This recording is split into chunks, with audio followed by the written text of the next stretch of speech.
out how hard you can get hit and keep moving forward.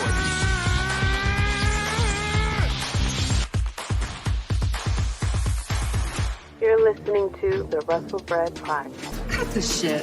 How many red carpets you guys want to walk in your $4,000 ridiculous heels? You will never be able to lace up my Chuck Taylor. This is your fault. This is your fault. I didn't get mad when you stole all my moves. Your daddy's not here anymore. How was your movie, by the way? I missed it. Mine went straight to DVD, just like yours. Careful you don't hurt your neck again going through those ropes. What is going on? It is episode 189 of the WrestleBread Podcast. My name is JD, the first effing lady of the Bloodline Entertainment Network. Thank you so much for tuning in. As you see, the title is What Did You Do, Oos? And just to let you know, I am wearing Jimmy Uso's shirt, Nobody's Bitch, because he showed last weekend that he is nobody's bitch. Okay, by super kicking the tribal chief, which I will talk about later on today. It has been a crazy weekend of wrestling. I hope everyone had a great Memorial Day weekend. It's been a crazy week with family stuff going on and everything. But yeah, it's been a lot that has happened in the wrestling world. As well, shout out to the chat, the early risers here with Streets. Hey, yo, what is going on? And then just in time, because he is just in time, one's up for the first effing lady. And then Tim from the Tim King Show, Mr. Banger himself. What's good, JD? What is going on, guys? Like I said, thank you so much for tuning in. And be sure to check out everything from the Bloodline Entertainment Network by going to the website bloodlinenetwork.com, where you can get amazing articles and find out all the amazing podcasts that is in our network, including the gentlemen that you see here that were the early people, the early worms to the chat as well. You can check them out as well as far as their reviews for the Double or Nothing Night of Champions and NXT Battleground as well. Shout out to Don from the Top Rope Wrestling Talk Podcast. Your Grace, thanks again for joining the Double or Nothing watch along party. Yes, if you missed it, we did do a watch along party. We normally do watch along parties with a lot of the pay-per-views or premium live events. So if you missed it, you can definitely tune into the YouTube channel or the Twitch, and you can check out a lot of the replays as well. Be sure to like and subscribe if you love sports, you love entertainment, sports and entertainment, movies, gaming as well. We have it all in one little neat package for you to all tune into, and that is the Bloodline Entertainment Network. We are also been streaming gaming as well. Yours truly, I've been streaming on Mondays and Tuesdays at 11:15 on Monday and 11 o'clock on Tuesday, currently playing Jedi Survivor and Detroit Become Human. And on Wednesdays and Fridays at midnight Central, 1 p.m. Eastern for them late owls, we have Devin, the Tribal Chief, who is streaming Destiny 2 as well. But yeah, be sure to check out everything. And if you like what you guys see here, be sure to tune in every Thursday at 9 p.m. EST and check out me, the first effing lady, as well as the hub. Sit there and watch me from behind my monitor. But yeah, so we got some news and things like that has recently happened. First of all, congratulations to Alexa Bliss, who announced that she is expecting a baby. So congratulations to her. I believe she said her baby is due in December, if I'm not mistaken. So yeah, congratulations goes out to her as well.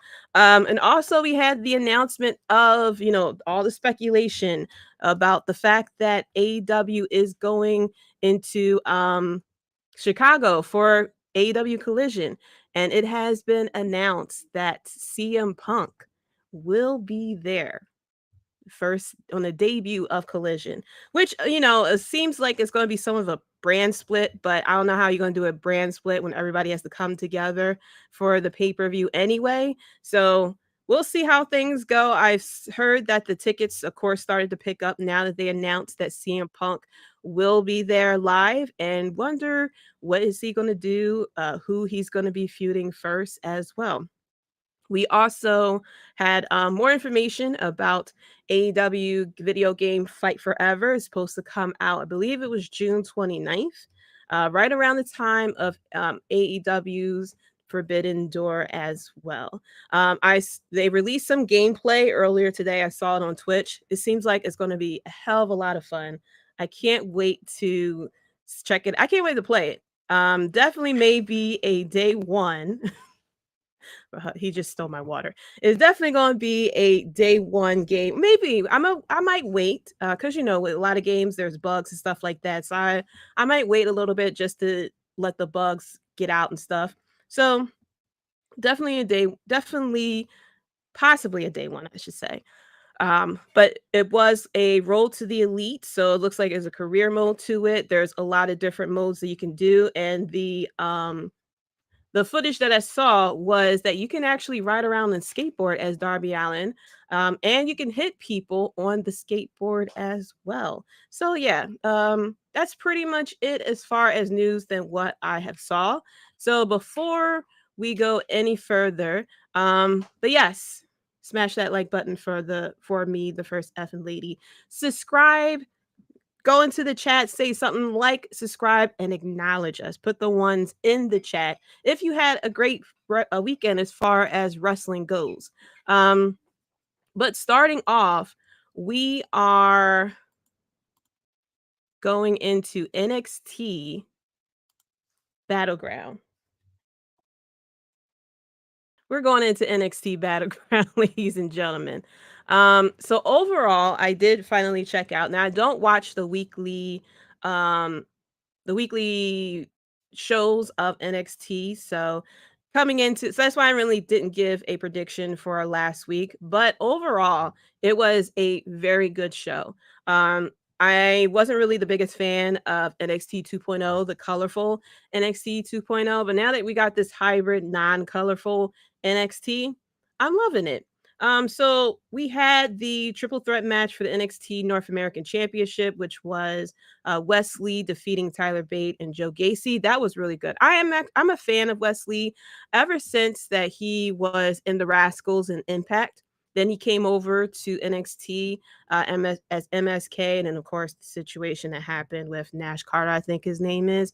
But he has been on fire, especially during his North American title reign. I believe that he is about to set a record for the most defenses as North American champion or something like that, or maybe the longest title reign. One of those. And then we had the British rounds rule match for the NXT Heritage Cup. Now, I didn't really watch NXT UK like that, so I wasn't really too familiar, but I think they did an excellent job as far as explaining the rules, and it was very different. It definitely gave me like boxing vibes or like more MMA, because it was the 6 rounds, and then if it was DQ or TKO, then the match is like over and everything like that. And, I love my luchadors. Dragon Lee was definitely killing it. But in the end, we had Noam Dar who won the match and retained his Heritage Cup. And as Cage My IQ Bickley said, Noam Dar is his hero. So I'm glad that your hero won. They definitely both put on a very good show. And then, of course, the last man standing match with Ilya Dragunov going against Dijak. First of all, I am a big fan of Dijak. I've been a fan of Dijak since, especially when he was feuding with Keith Lee and everything like that. I feel as though he needs to be in a movie, like the next military movie or Call of Duty or something like that. He needs to be in it because his look, like definitely like Boss Man. He could be Boss Man's son or something like that. But the look that he has with the sunglasses, stuff like that, definitely give me Call of Duty vibes or something. Like he needs to do something. But that match was so intense. It was very intense. And he's telling me to breathe. But but The match was very intense. I think Adam Cole needs to check out that match because that match had more intensity than than Adam Cole versus Chris Jericho, which should have had as much intensity as that match as well. But oh my gosh, it wasn't in the crazy thing is there wasn't even like John Moxley blood that needed to be involved. It was just a lot of hard hitting. Like you could tell, like the way that they portrayed this match, these two guys did not like each other and wanted to beat the shit out of each other. And I would say out of all the matches that we had, these two this match was like the most intense match that we had the whole weekend. Just in time said last man standing match banged and slapped on every level, and it did. Um, Devin said that match was the most violent and brutal for a WWE match. It really is. Like it really and there wasn't really like bleeding like crazy blood involved that you feel as though you need whenever you have the last man standing weapons stuff like that. And it was a very simple match if you really think about it. There wasn't a lot of complicated sequences or anything like that. I mean, the part where Dijak was hitting Dragunov with the kendo stick and just kept hitting him over and over again, and that bad boy broke on him like so intense. And then there was the coast to coast that Dragunov did with the steps on Dijak's face. It was just like if you really think about it, it was a very simple match as far as the level of things that they did with the weapons and stuff. But it was very unique. So there was a spot where Dijak pulled out the table and he was kind of like setting it up, and then Dragunov went through the table to get to him.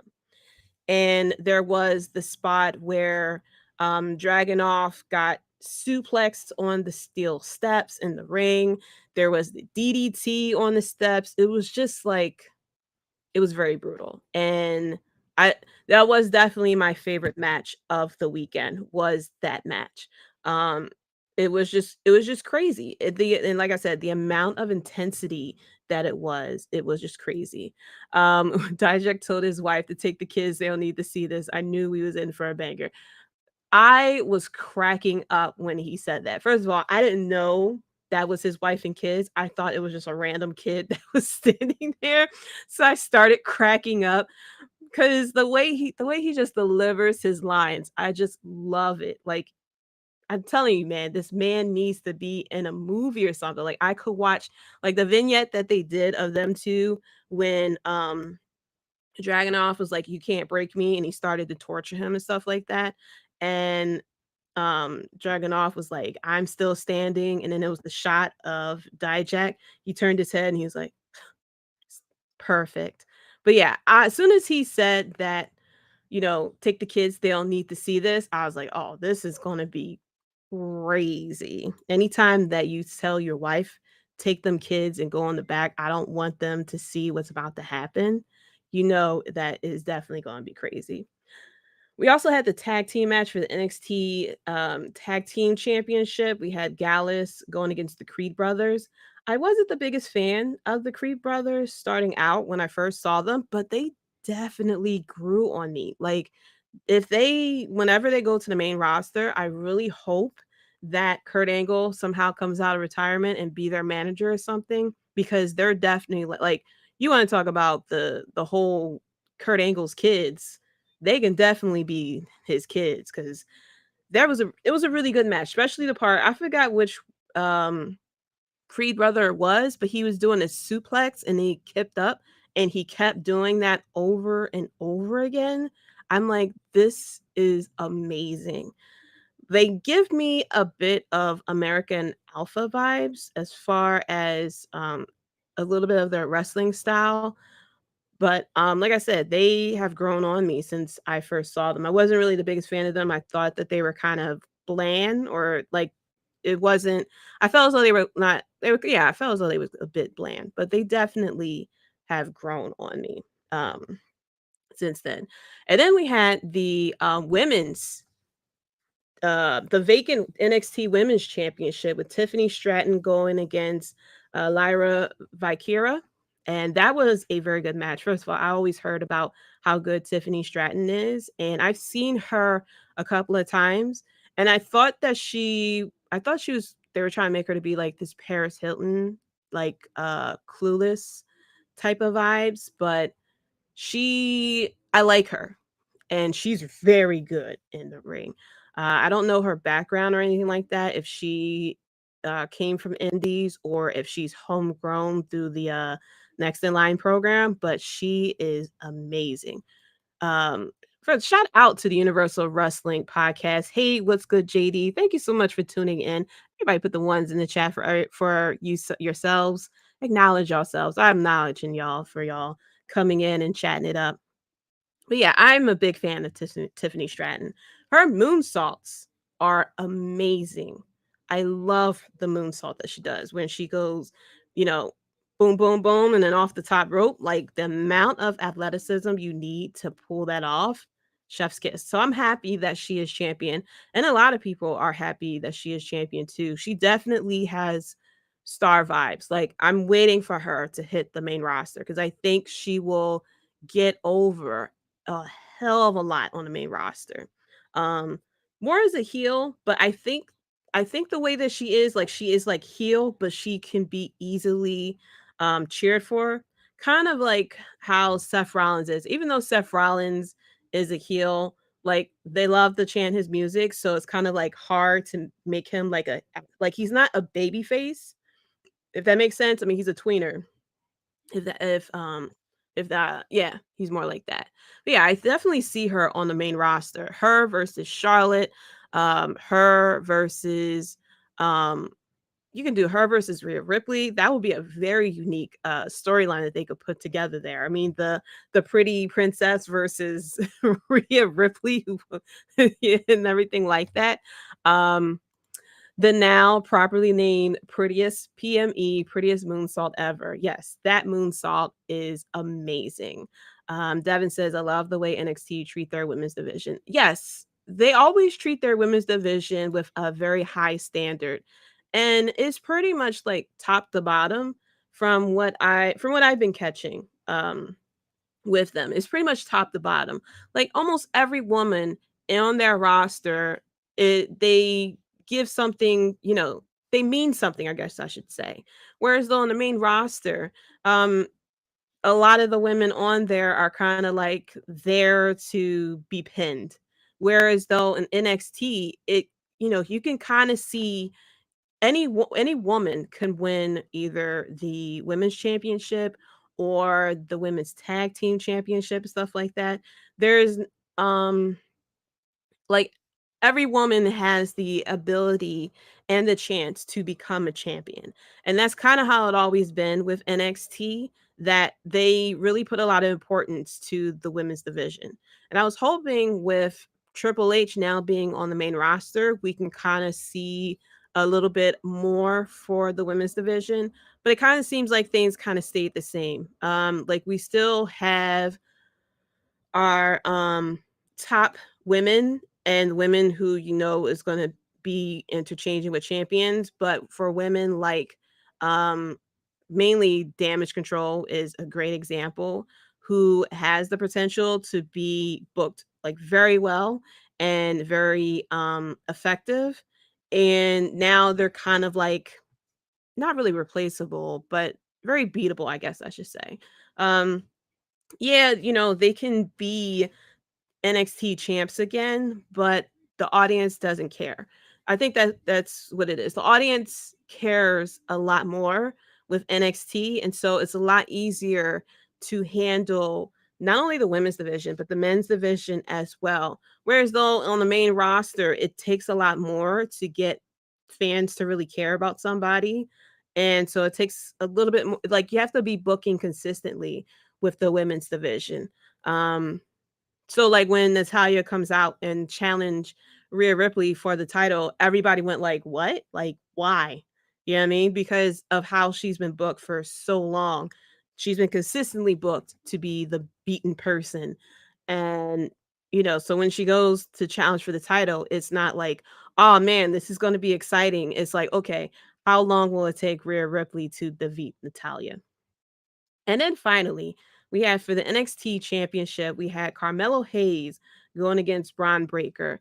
And of course, this took place in Carmelo's hometown. And I love his entrances with Trick Williams sitting there doing the introduction and they're showing everything on the big screen. So this time they showed all the major trophies from sports. So the Stanley Cup, the Lombardi Trophy, the trophy for MLB, I forgot the name of it, and the trophy for NBA as well.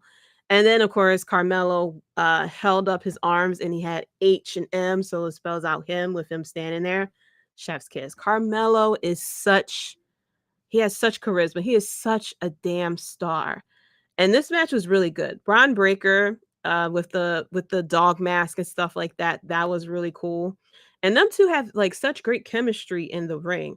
There was the spot, of course, where there was the spear midair. The spot where Carmelo Hayes, he went to do, I don't know if he was trying to do a flip or a dive, but luckily Bron Breakker caught him and it looked like it almost looked like it turned into like a bit of a power bomb or something, but that was good as well. What's up, Dylan? Thank you so much for tuning in. He says, "What's up, JD?" Thank you so much for tuning in as well. But Carmelo Hayes is such a star, and Bron Breakker, of course, he is bound for the main roster. My thing is, I am very nervous for Carmelo Hayes to be on the main roster. I'm very nervous. Even yes, as Triple H is taking control of the main roster, I'm very nervous for Carmelo Hayes. I feel like he can easily get lost in the shuffle. And I look at people that because we just got the NXT call ups with Indy Hartwell, Alba Fire, Carmelo Hayes, Isla Dawn. I mean, not Carmelo Hayes, Cameron Grimes as well. And I'm like very, very nervous for Carmelo to go up to the main roster because he has such charisma. He has such star power. I'm afraid that he will be booked to like be not exactly like I know more likely he'll be mid card. Like I don't expect him to immediately go after Roman or anything like that. But I'm afraid that he's just going to be booked like not to his full potential. Like I could easily see him as, US champion or depending on where he goes, IC champion as well and really kind of like revitalize the cruiserweight division, from the main roster, but I don't have the confidence that they'll be able to book him correctly to where as though the casual crowd will like cheer for him and like really respect him in the ring. Kind of like what Ricochet has become. Like Ricochet is very talented. Johnny Gargano is another example too. The smaller guys who are very talented, but because on the main roster, things kind of get jumbled up a lot where it's more about storytelling and deep characters than it is of actual wrestling in the ring. I'm hoping that they'll be able to book him correctly. That dive spot was heart stopping. Legit thought Mello was going to spike himself. That would have been catastrophic. It was, and I'm glad the camera was behind. The camera was behind Bron Breakker, so you couldn't see exactly what he did, but it looked like he caught him, and then I thought it was countered into a power bomb or something. But then I saw Bron Breakker kind of, go backwards with him. But yeah, that was hard. That was a very scary moment. That was a very scary moment with that dive. But overall, NXT Battleground was a very good pay-per-view. As always, what you kind of expect with NXT that they would be very good pay-per-views. Um, I would say overall, This may be the pay-per-view of the weekend. Very, if I knew the storylines, if I watch NXT weekly and stuff like that, it probably would easily be number one. But I would say it's like right under what my number one choice is. I would say it's right under there. Definitely higher, a lot higher than what I'm going to name as number 3. But yeah, I really liked NXT Battleground. It was very fun. Um, I like it. I love how they always do it in 5 or 6 matches.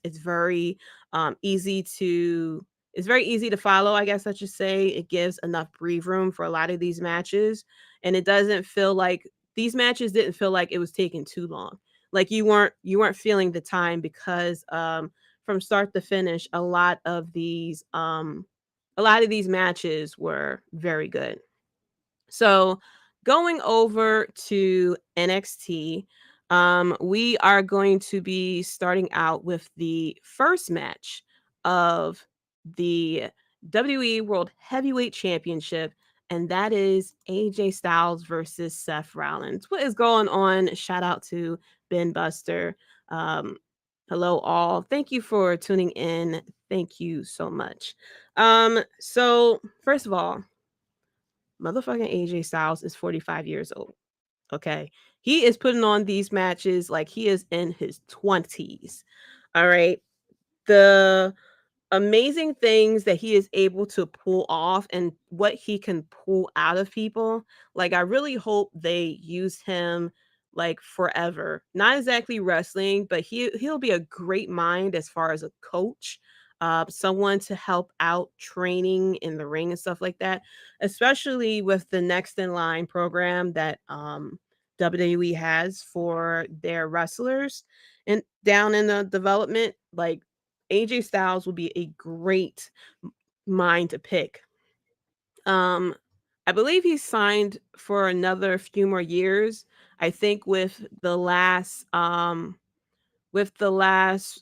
contract renewal, I think they pretty much got him until I think once his contract expires, he pretty much will have to retire from that. But he is such a great wrestler, a great mind as well, and very good as far as like the It Takes Two, very good dance partner. He's very good at selling, and he's very good at very unique sequences.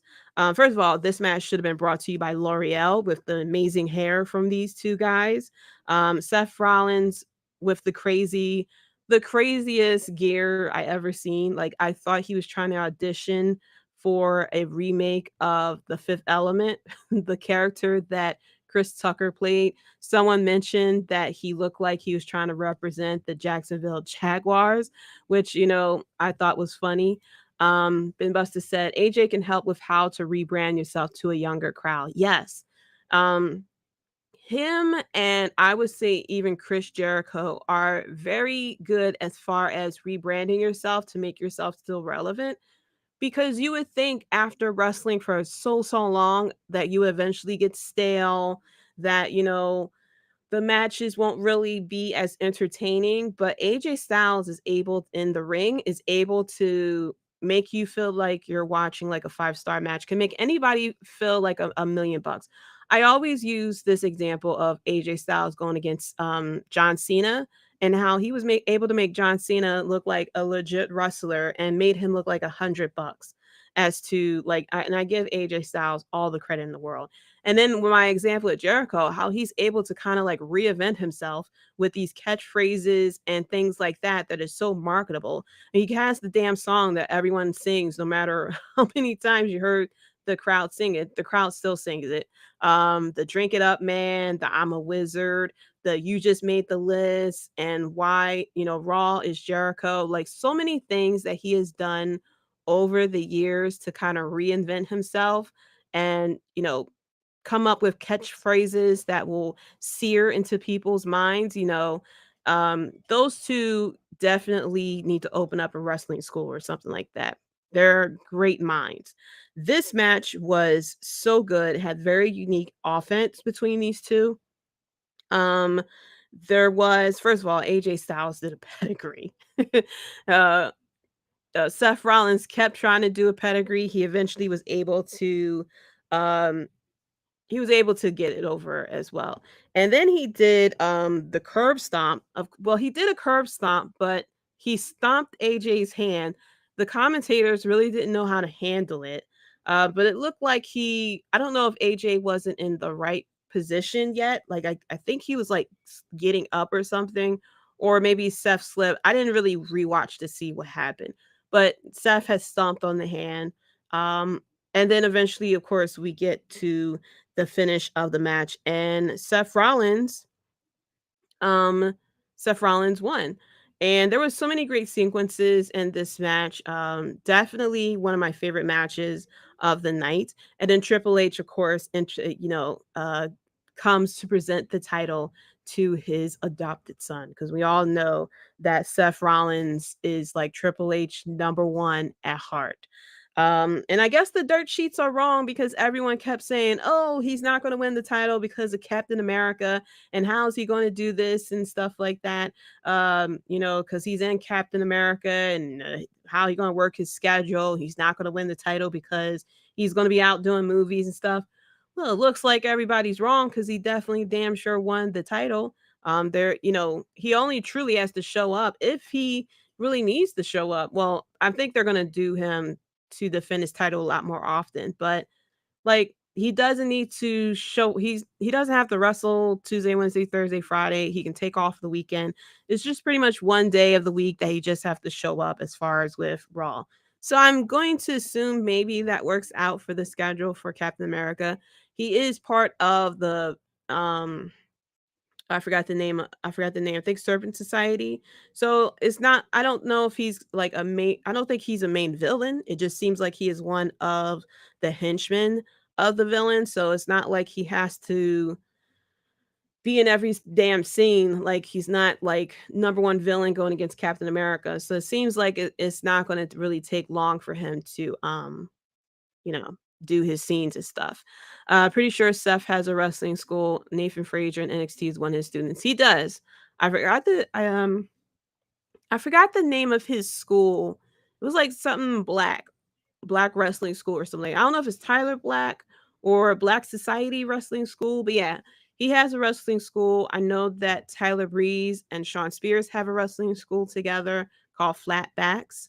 Who else has a wrestling school? There was someone else that has a wrestling school, but yeah, I'm hoping that AJ Styles open up his wrestling school, or like do something to really, like, people need to know how he can do what he does. Like, he needs to do a YouTube channel or something like that, to really tell people like what you need to do, because that is a very great mind to tap into as far as what needs to be done. But yeah, for this, this was a great match, which we kind of figured between these two. I know a lot of people were slightly upset because AJ Styles is from Raw. From SmackDown.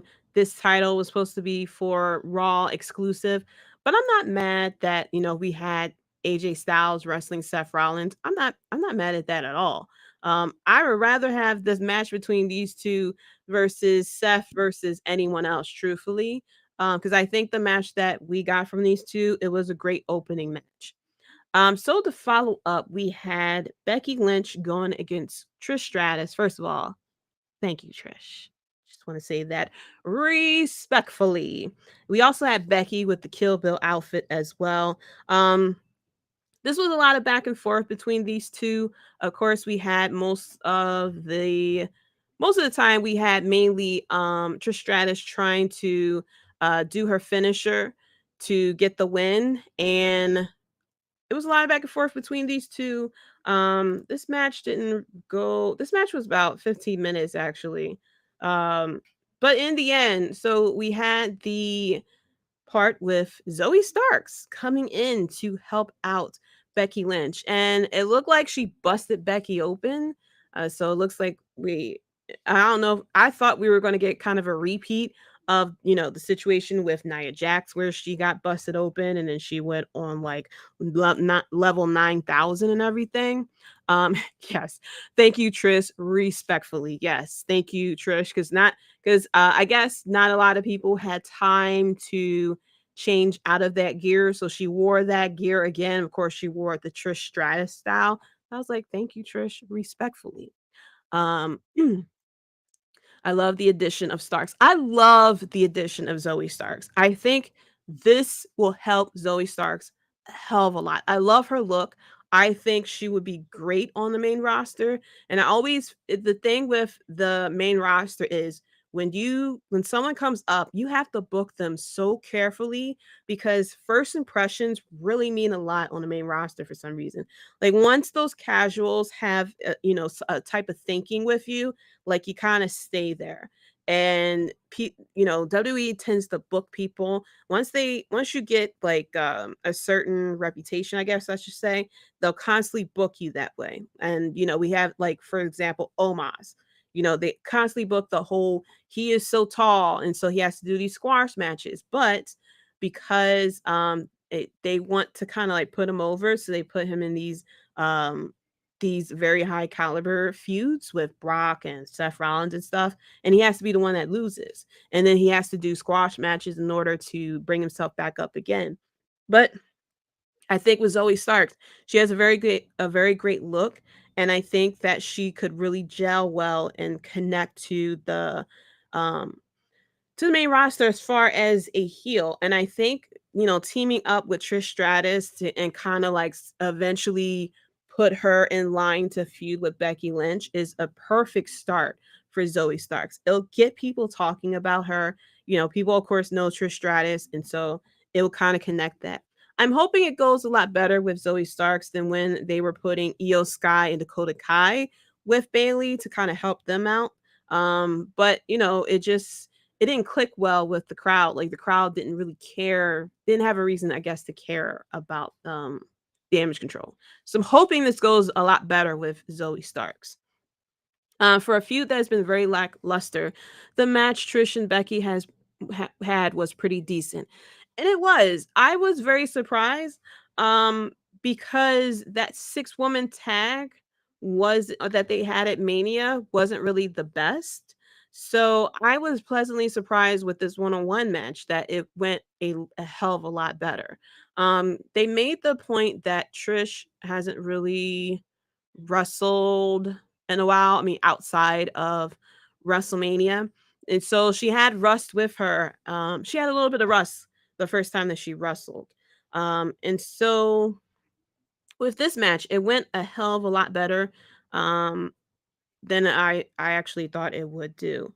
But yeah, Becky had the bloody nose, and we had Zoe Starks come out, and they did a promo on Monday night to say, the reason why Zoe decided to go with Trish Stratus is because, Trish Stratus is the one who paved the way for everyone, and everyone needs to be appreciative of her and everything like that. So I'm happy for that. It seems like if they decide to bring Lita back and do something along those lines, that it could potentially be Becky and Lita going against Trish and Zoe Starks. But I'm interested to see how it goes with this. If we're going to have another match between Trish and Becky, or if we're going to now switch the feud to Zoe Starks and Becky Lynch. But I'm hoping, I have fingers crossed, that Zoe Starks will do very well on the main roster because the casuals are very unforgiving. So from there we go to the crazy match of Gunther going against Ali. You know what I really love about this match? I love it when you know who's going to win, but they give you those moments that's like, are they about to lose here? Is such and such actually going to win here? And we had those type of moments between Gunther and Ali. First of all, Louis Kaiser, his introductions for the Ring General. Can you imagine him introducing The Undertaker? Like, come on. He is so good at doing these intros. I can imagine of him trying to announce The Undertaker.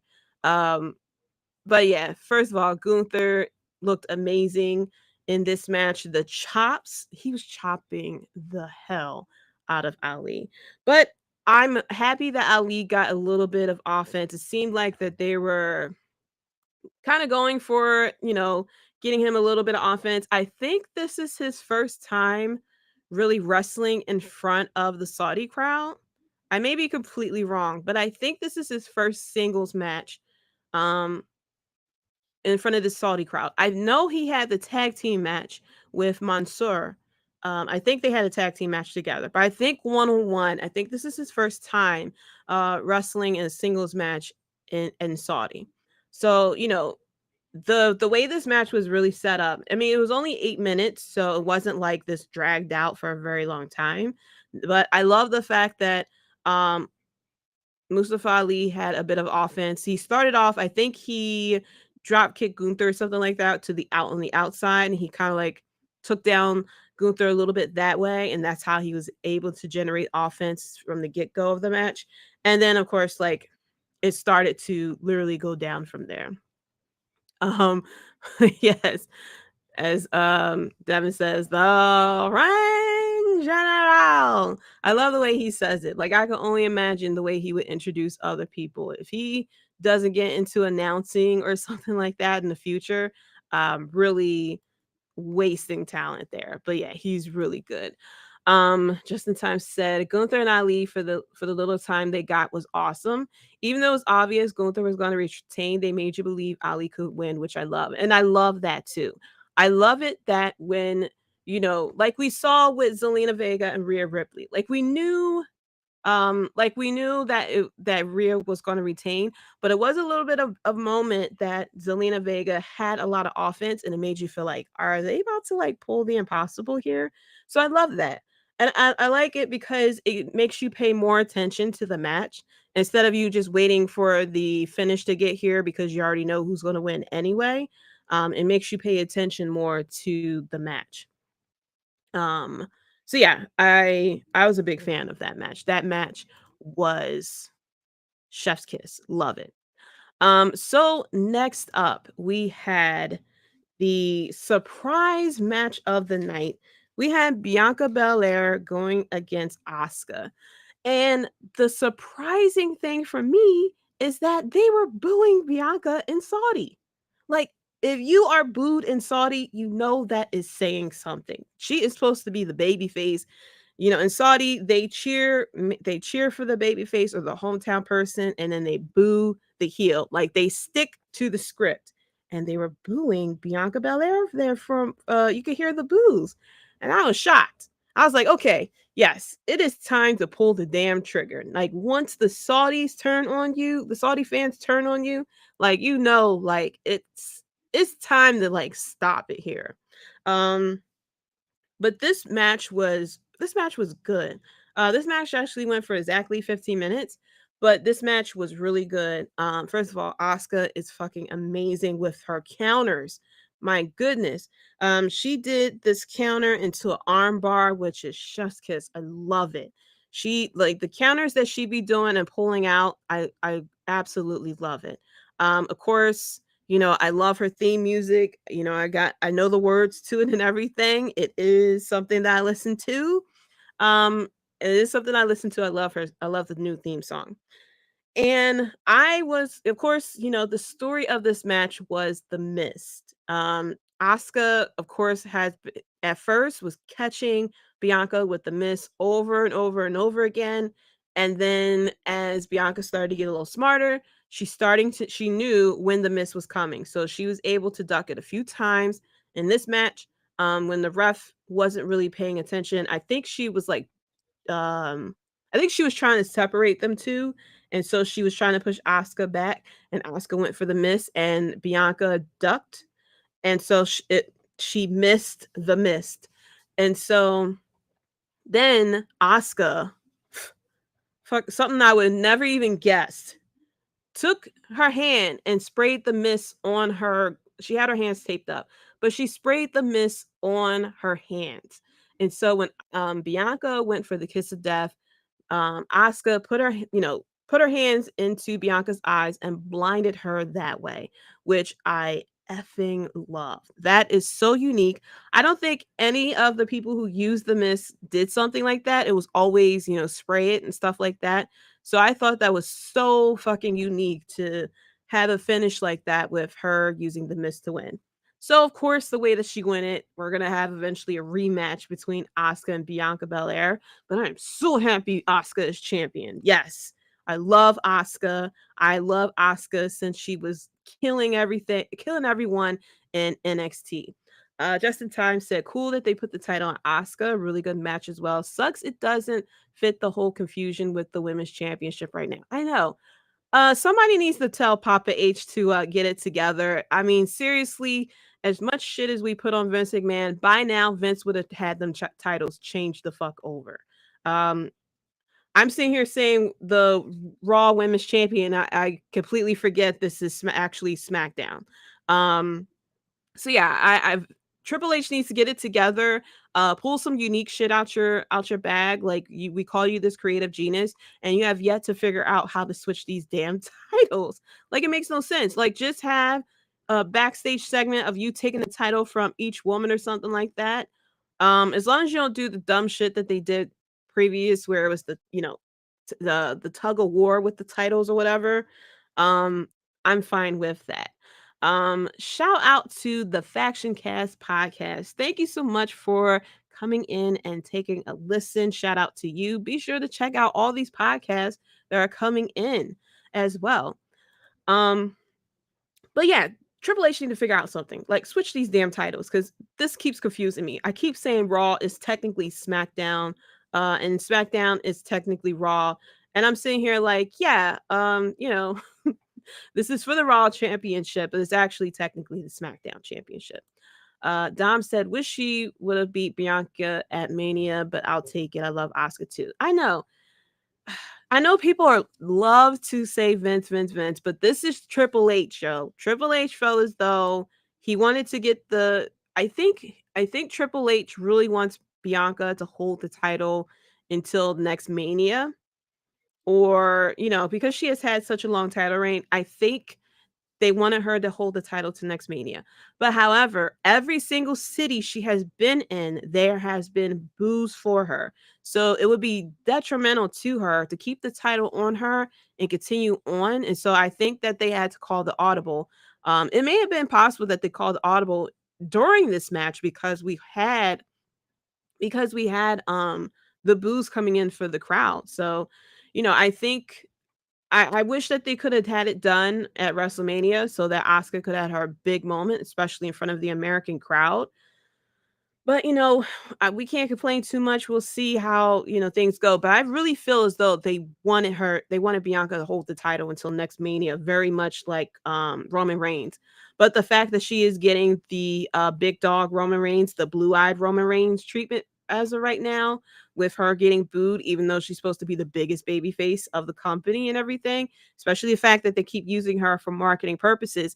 Can't technically use her for marketing purposes if people don't really like her as champion. So, I'm interested to see how it goes from here. I kind of don't want this to turn into Bianca going after the title again for her to win it back. Like, I want fucking Asuka to hold this title and fucking dominate everyone, just like we're doing with Rhea Ripley. Devin says, should have put SmackDown roster in the title. I know, it's like Raw Women's Championship, like you're confusing people at this point. Like, I keep thinking this is exclusive to Raw, but like, no, they're on the blue brand. Like, let's get it together, Papa H. Like, you're starting to lose it here. Well, lesson learned. But yeah, I'm very happy that Asuka won this title. I'm hoping that we can get Psycho Asuka that just, like I said, NXT Asuka that just goes and fucking dominates people. And just take out the roster. Like, do what we got with the tribal chief and have her just take people out and just dominate. I know that they're gonna have her use the Miz because for some, like with WWE, with heels, they rarely have heels win cleanly. But I just hope that she just dominates people. Like, she doesn't have to win each and every title defense with the Miz. I would love for her to win some of these matches cleanly just to show how great she is as a wrestler. But the way that WWE loves to do their thing, they love to have it that the heels always need help or cheat to win or something along those lines. So it is what it is. But like I said, I'm very happy that Asuka won the title here. And I'm very shocked that we had this was the title change. Like I said, I wouldn't mind if there was a title change. That's what I said with my prediction. But I thought it would be Bianca here. And then next, the most predictable match of the day. It was Natalya's birthday, and the gift that Natalya got was those damn hands, okay? They mentioned how Natalya got the birthday, she went and hugged people, and they said how the Saudi people loved her, and I'm like, they did throw a fucking water bottle at her at one of these past events. But WWE loves to, ignore history from time to time. But yeah, it was her birthday. And then Rhea Ripley comes out respectfully looking mother effing good. With Dom. Dom is out here living life, okay? I need him to write a fucking book at how you can win at life too. Because he's winning. He is winning, all right? That mofo went to fucking jail and came out a fucking success. And I'm sitting here trying to figure out like what is going on. Like what is going on?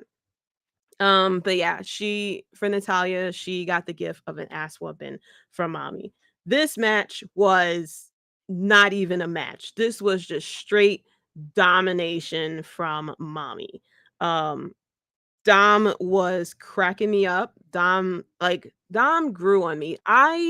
He has proven me so wrong. If I was one of those people, I would tweet at him and be like, sorry, okay? Um, because I did not think he would make it as a heel because I was like, I don't see it. He seems like he's too nice, but he has been like the most entertaining heel on WWE's this is SmackDown, so this is Raw on the Raw side of WWE. But this match was a lot of fun, okay?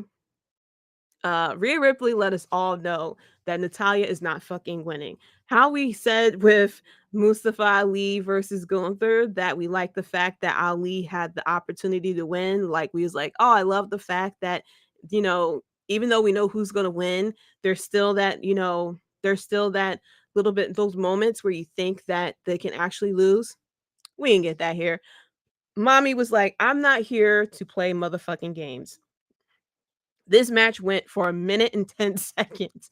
Okay.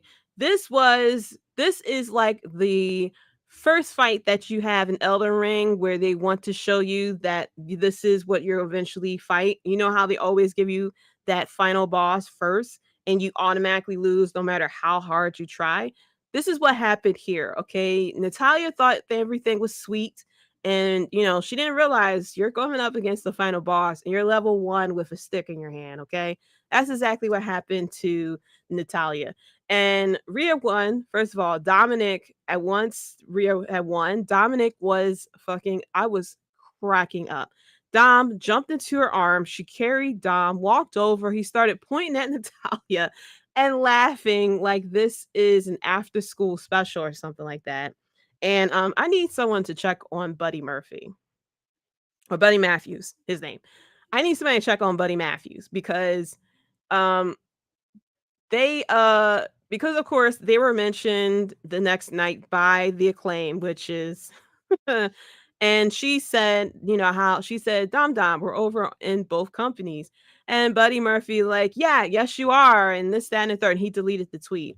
I mean, Buddy Matthews, yes, we know you are dating Rhea Ripley. Dominic is out here like legit Mr. Steal Your Girl because no one's talking about you. No, people probably don't even know that you're dating her because they're sitting here shipping Dominic and Rhea Ripley. Like they are just a lovely time. Natalya, as Devin says, Natalya got no offense in, 0%, nothing, zilch. a big fat goose egg, like nothing. Nothing. Okay. She had nothing. I think the entrances lasted longer than that entire match. Like the only thing that Natalya had going for her was when that was her entrance and she hugged that female fan and gave her the glasses, I think she did. Other than that, once that bell hit, that was that.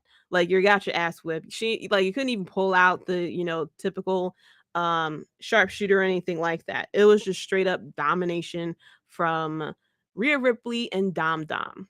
Murphy is worried about listen, Dominic is the man that your girl told you not to worry about. Like she was wearing she wore the collar that said, I think the collar she wore was mommy, but she had one that said Dom Dom. She put on her cheek Dom Dom. She had the tights. She had Dom Dom on her ass. I'm like, bro, you like Buddy Murphy. The reason probably why we haven't seen House of Black really wrestle for a bit of a while, because Buddy Murphy is out there punching air somewhere, just constantly showing up backstage at WWE's like, hey Rhea, I love you. You're my mommy, right? Like insecurity, man. If you like, I don't blame him because, everybody's talking about your girl and not about you. And they're constantly shipping someone else with her. Like you're like non-existent. Like that could cause you to be very in fucking secure. Like every time there's a tweet from Rhea Ripley or Dominic, you see Buddy Matthews you see Buddy Matthews replying, well, she's mine too. I think it was the picture where it was shown that she had Dom Dom on the back of the pants, something like that. And Buddy Matthews had tweeted something like, she's mine or something like that. Man, you better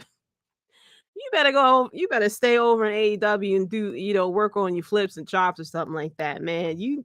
It's over for you. Okay. It is over for you. But yes, Rhea Ripley dominated and I loved it. I loved it. I loved it all.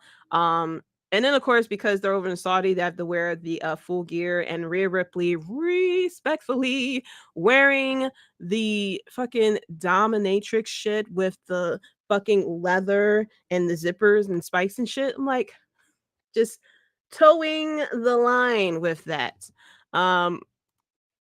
Rhea would move the world for Dom, but for Buddy, exactly, Devin. Like Buddy Matthews, Buddy Murphy, he's gonna have to chalk it up, man. Like you're number two, and you're gonna have to be okay with your place. Like, I mean, if I was him, I would be completely happy. I'm like, listen, do you guys need water? Do you need coffee or something like that? Do you need anything? Do you need any additional shirts or something?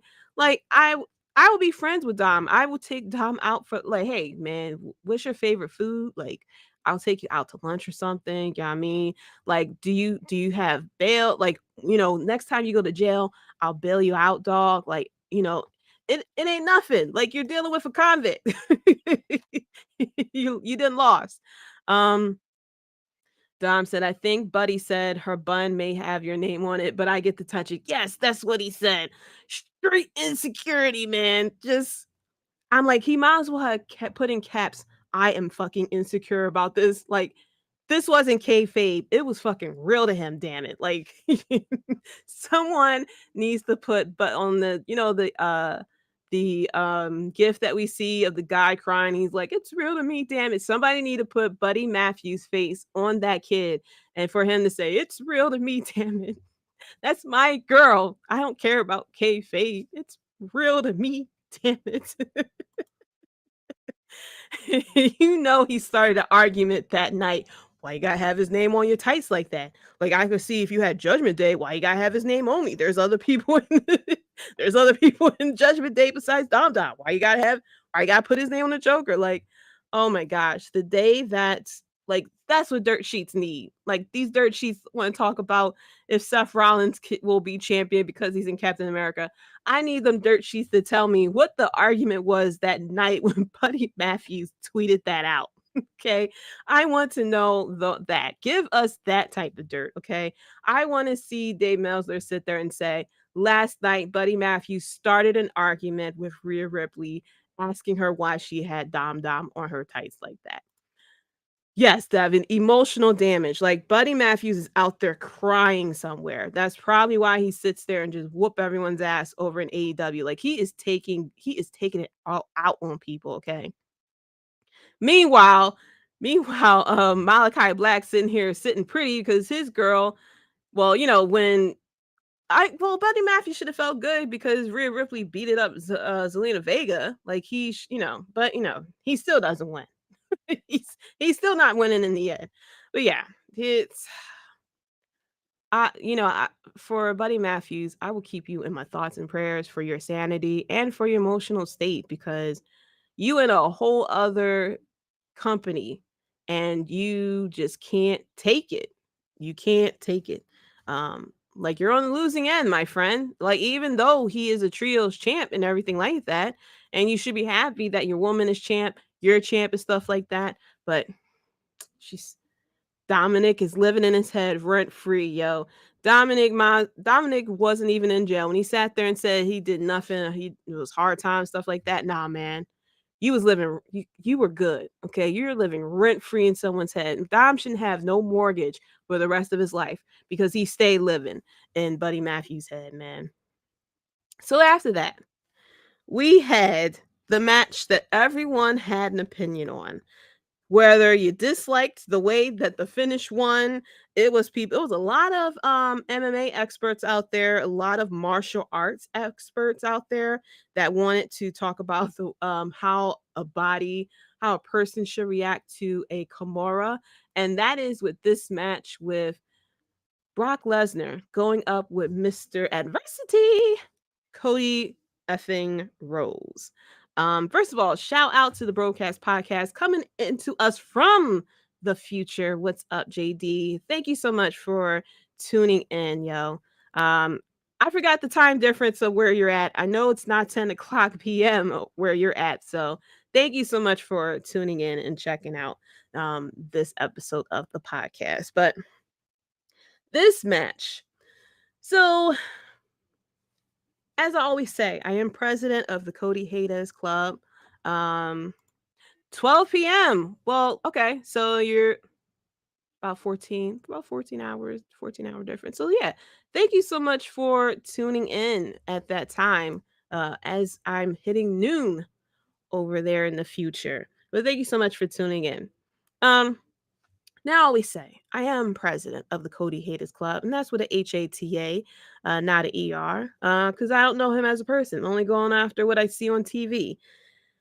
My biggest issue with Mr. Cody Rhodes, and that's why I call him Mr. Adversity, because he has to be the underdog and he has to like babyface it up. So of course, we had his arm broken this past week and stuff, and he wasn't medically cleared, and then Papa H comes in, which that was something with Triple H and Cody sitting side by side and having that moment. And he's like, I want to wrestle. My arm may be broken, but my spirit is not broken at all. He needs to be a politician when he gets out of wrestling. And so Triple H smiles, because, I don't know, he sees himself in Cody or something like that, or the spirit of Cody, he likes it, whatever. So we had Cody come out with an arm cast. And then the commentators mentioned how it's a titanium arm brace or whatever, or cast or whatever. And I'm like, first of all, you can clearly tell that's cloth. That's not titanium or anything like that. This isn't fucking Transformers or Cyborg from fucking DC. So then the thing that confused me is that he started using the cast as a weapon, which I could have sworn is a DQ from what we have seen before. I could have sworn that we had plenty of feuds where we had an arm in a cast by a heel, but they couldn't use the cast as a weapon or else it would be a DQ. And they always use the cast when the ref's back was turned. Whereas though Cody was sitting here just clocking Brock Lesnar from the get-go. And I don't think this had I checked my notes. There is no stipulation with this match. This was a straight up one-on-one match between these two. Yeah, even fucking Wikipedia says this is a singles match. Nothing, anything like that. But yet Cody used the titanium arm arm cast to clock Brock Lesnar in the head a couple of times, which I'm like, I could have sworn that's a bit of a heelish move. Baby faces don't really use the cast like that. Clearly it was made out of titanium if it hurt Brock Lesnar. I guess so. I guess that they had to explain, like, no, this isn't cloth that's hitting Brock Lesnar. It is clear titanium because it's fucking Brock Lesnar, who looked huge, by the way. I swear every time Brock Lesnar comes out, he looks like he has gotten bigger and bigger. The thing that upsets me is we have inconsistency when it comes to Cody Rhodes and the way of Brock Lesnar's offense. Now I looked this up because I was very confused, because normally with the Kimura, the arm is broken, right? And then we get a tap out from there. But in this situation, the arm is already broken and it was put into the Kimura lock, which means it should be broken even more, or that you should immediately tapped out because of the pain. And I looked up how many people never tapped out to the Kimura lock. And it was, of course, the big dog, blue-eyed Roman Reigns, Kurt Angle from back in the day. Oh, no, that's not what I looked up. I looked up people who kicked out of the F5. That's what pissed me off. Because I'm like, as many people, the F5 is used to like completely dominate people. And I was very confused because Cody has been kicking out the F5. Cody kicked out of the F5 in the last match. And then he kicked out of the F5 this match. And I was very confused because I'm like, the F5 is a very devastating move. Your arm is broken, this, that, and a third. And you kicked out of the F5. So I looked up who kicked out of the F5 before.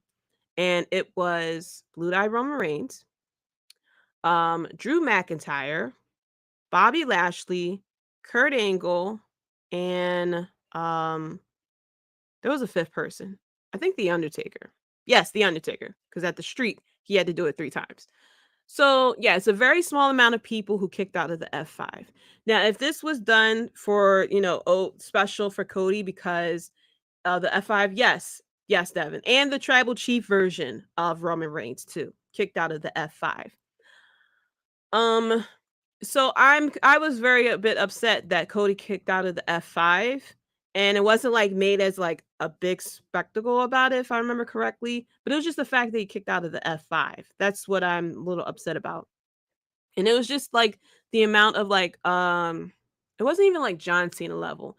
It was like kind of similar to Hulk Hogan before he hulks up, how like he gets beaten down and like nothing can defeat him or anything like that. And so he constantly had the Kimura lock put on him, and he reached the ropes, which is like fine. I can live with that. People had issue because he passed out from the Kimura lock. Like he shouldn't have passed out because the body, like he should have tapped out or whatever. And then of course there were the experts that said, well, it's because his body went into shock for the amount he passed out due to the amount of pain. But my thing is, I can understand that if his arm wasn't broken with the titanium arm cast this whole time. But I'm like, he already has a broken arm and he's been put in the Kimura lock. And it's like the power of the American Eagle is what kept him going. That's why I didn't like it. It was the fact that he survived in that Kimura lock for so damn long. I swear it was like 5 minutes of him just being in the Kimura lock. That's what I kind of didn't like, because I'm like, I don't know. I am looking more likely from a hater's perspective, but I feel like the Kimura lock really shouldn't have lasted that long with him before he passed out. Especially because that Kimura lock was put on him, I think 3 times during this match. And then of course we had Cody, who did 2 crossroads, and he was about to do the 3rd one, and that's when the Kimura lock was put on him. That was my big gripe. Not the fact that he passed out. It was just how long he was in that Kimura lock for and he didn't pass out. Like, I know that we're doing the baby face, that he has to baby face. And yeah, like I said, Mr. Adversity. So it is what it is. Tim says the new German suplex. It might as well be, because it doesn't, it's less effective. The fact that someone can survive for that long in the Kimura lock and with a broken arm already, and he was in that Kimura lock for a couple of minutes the first time. And then he was in it for a very long time in that final time, and then he eventually passed out. I would have been more I wouldn't have had such a problem with it if the passing out happened a little bit sooner, because if you have a broken arm and you're put into Kimura lock for any period of time, like, that's excruciating pain. Boom, you should be knocked out from the get-go. But they have to do what they need to do of him, being baby facing it up and stuff like that. I'm just like I said, and I keep saying this, I'm very interested to see how long this is going to go of him having to hawk up. Because people slightly noticed it when we was at the Royal Rumble when he was number 30, and he was like being beat down by Gunther, who's been in the Royal Rumble since Gunther was number 1. Trips did the same thing against Brock almost moment for moment. That he was put. See, and that I didn't look into as far as with the Kimura lock, because I was just very confused about him kicking out of the F5 consistently. So I didn't really look into as far as people who survived in the Kimura lock. So yeah, it's very interesting that it was Trips that went through it moment for moment. So it sounds like Trips was the one who gave them the idea to do this situation, I guess, to get people to cheer for Cody more. But my thing is this something really needed? Because Cody has already hit the whole, over like very loved and biggest baby face already, especially with him going against going against Roman Reigns. Everyone wanted him to win the title. And so it's like, do we really need him to be constantly an underdog? So I'm very interested to see. It feels like this feud may continue. Because the next pay-per-view, premium live event is the next premium live event is Money in the Bank. So it's like, is Cody going to be? I don't know if I know they are starting to do qualifying matches. I don't know if he is going to be the one. I don't know if he's announced as one of the people to enter the match for to qualify for the Money in the Bank, or if we're gonna have this again between Brock and Cody, which I think we are. Yeah, we're 1-on-1 between these two. So yeah, we're gonna have the rubber match at Money in the Bank between these two. But not in the WWE. Shaking my head. I know. The thing is, right? Because Cody brings it up like, oh, I had all this adversity once I left WWE. But WWE is a bubble. Like, how many times, like, they just recently started talking about New Japan and Impact, and they don't even talk about AEW like that, unless they want to talk about the pissant company. But they always had the WWE bubble where they don't talk about people's past in other companies.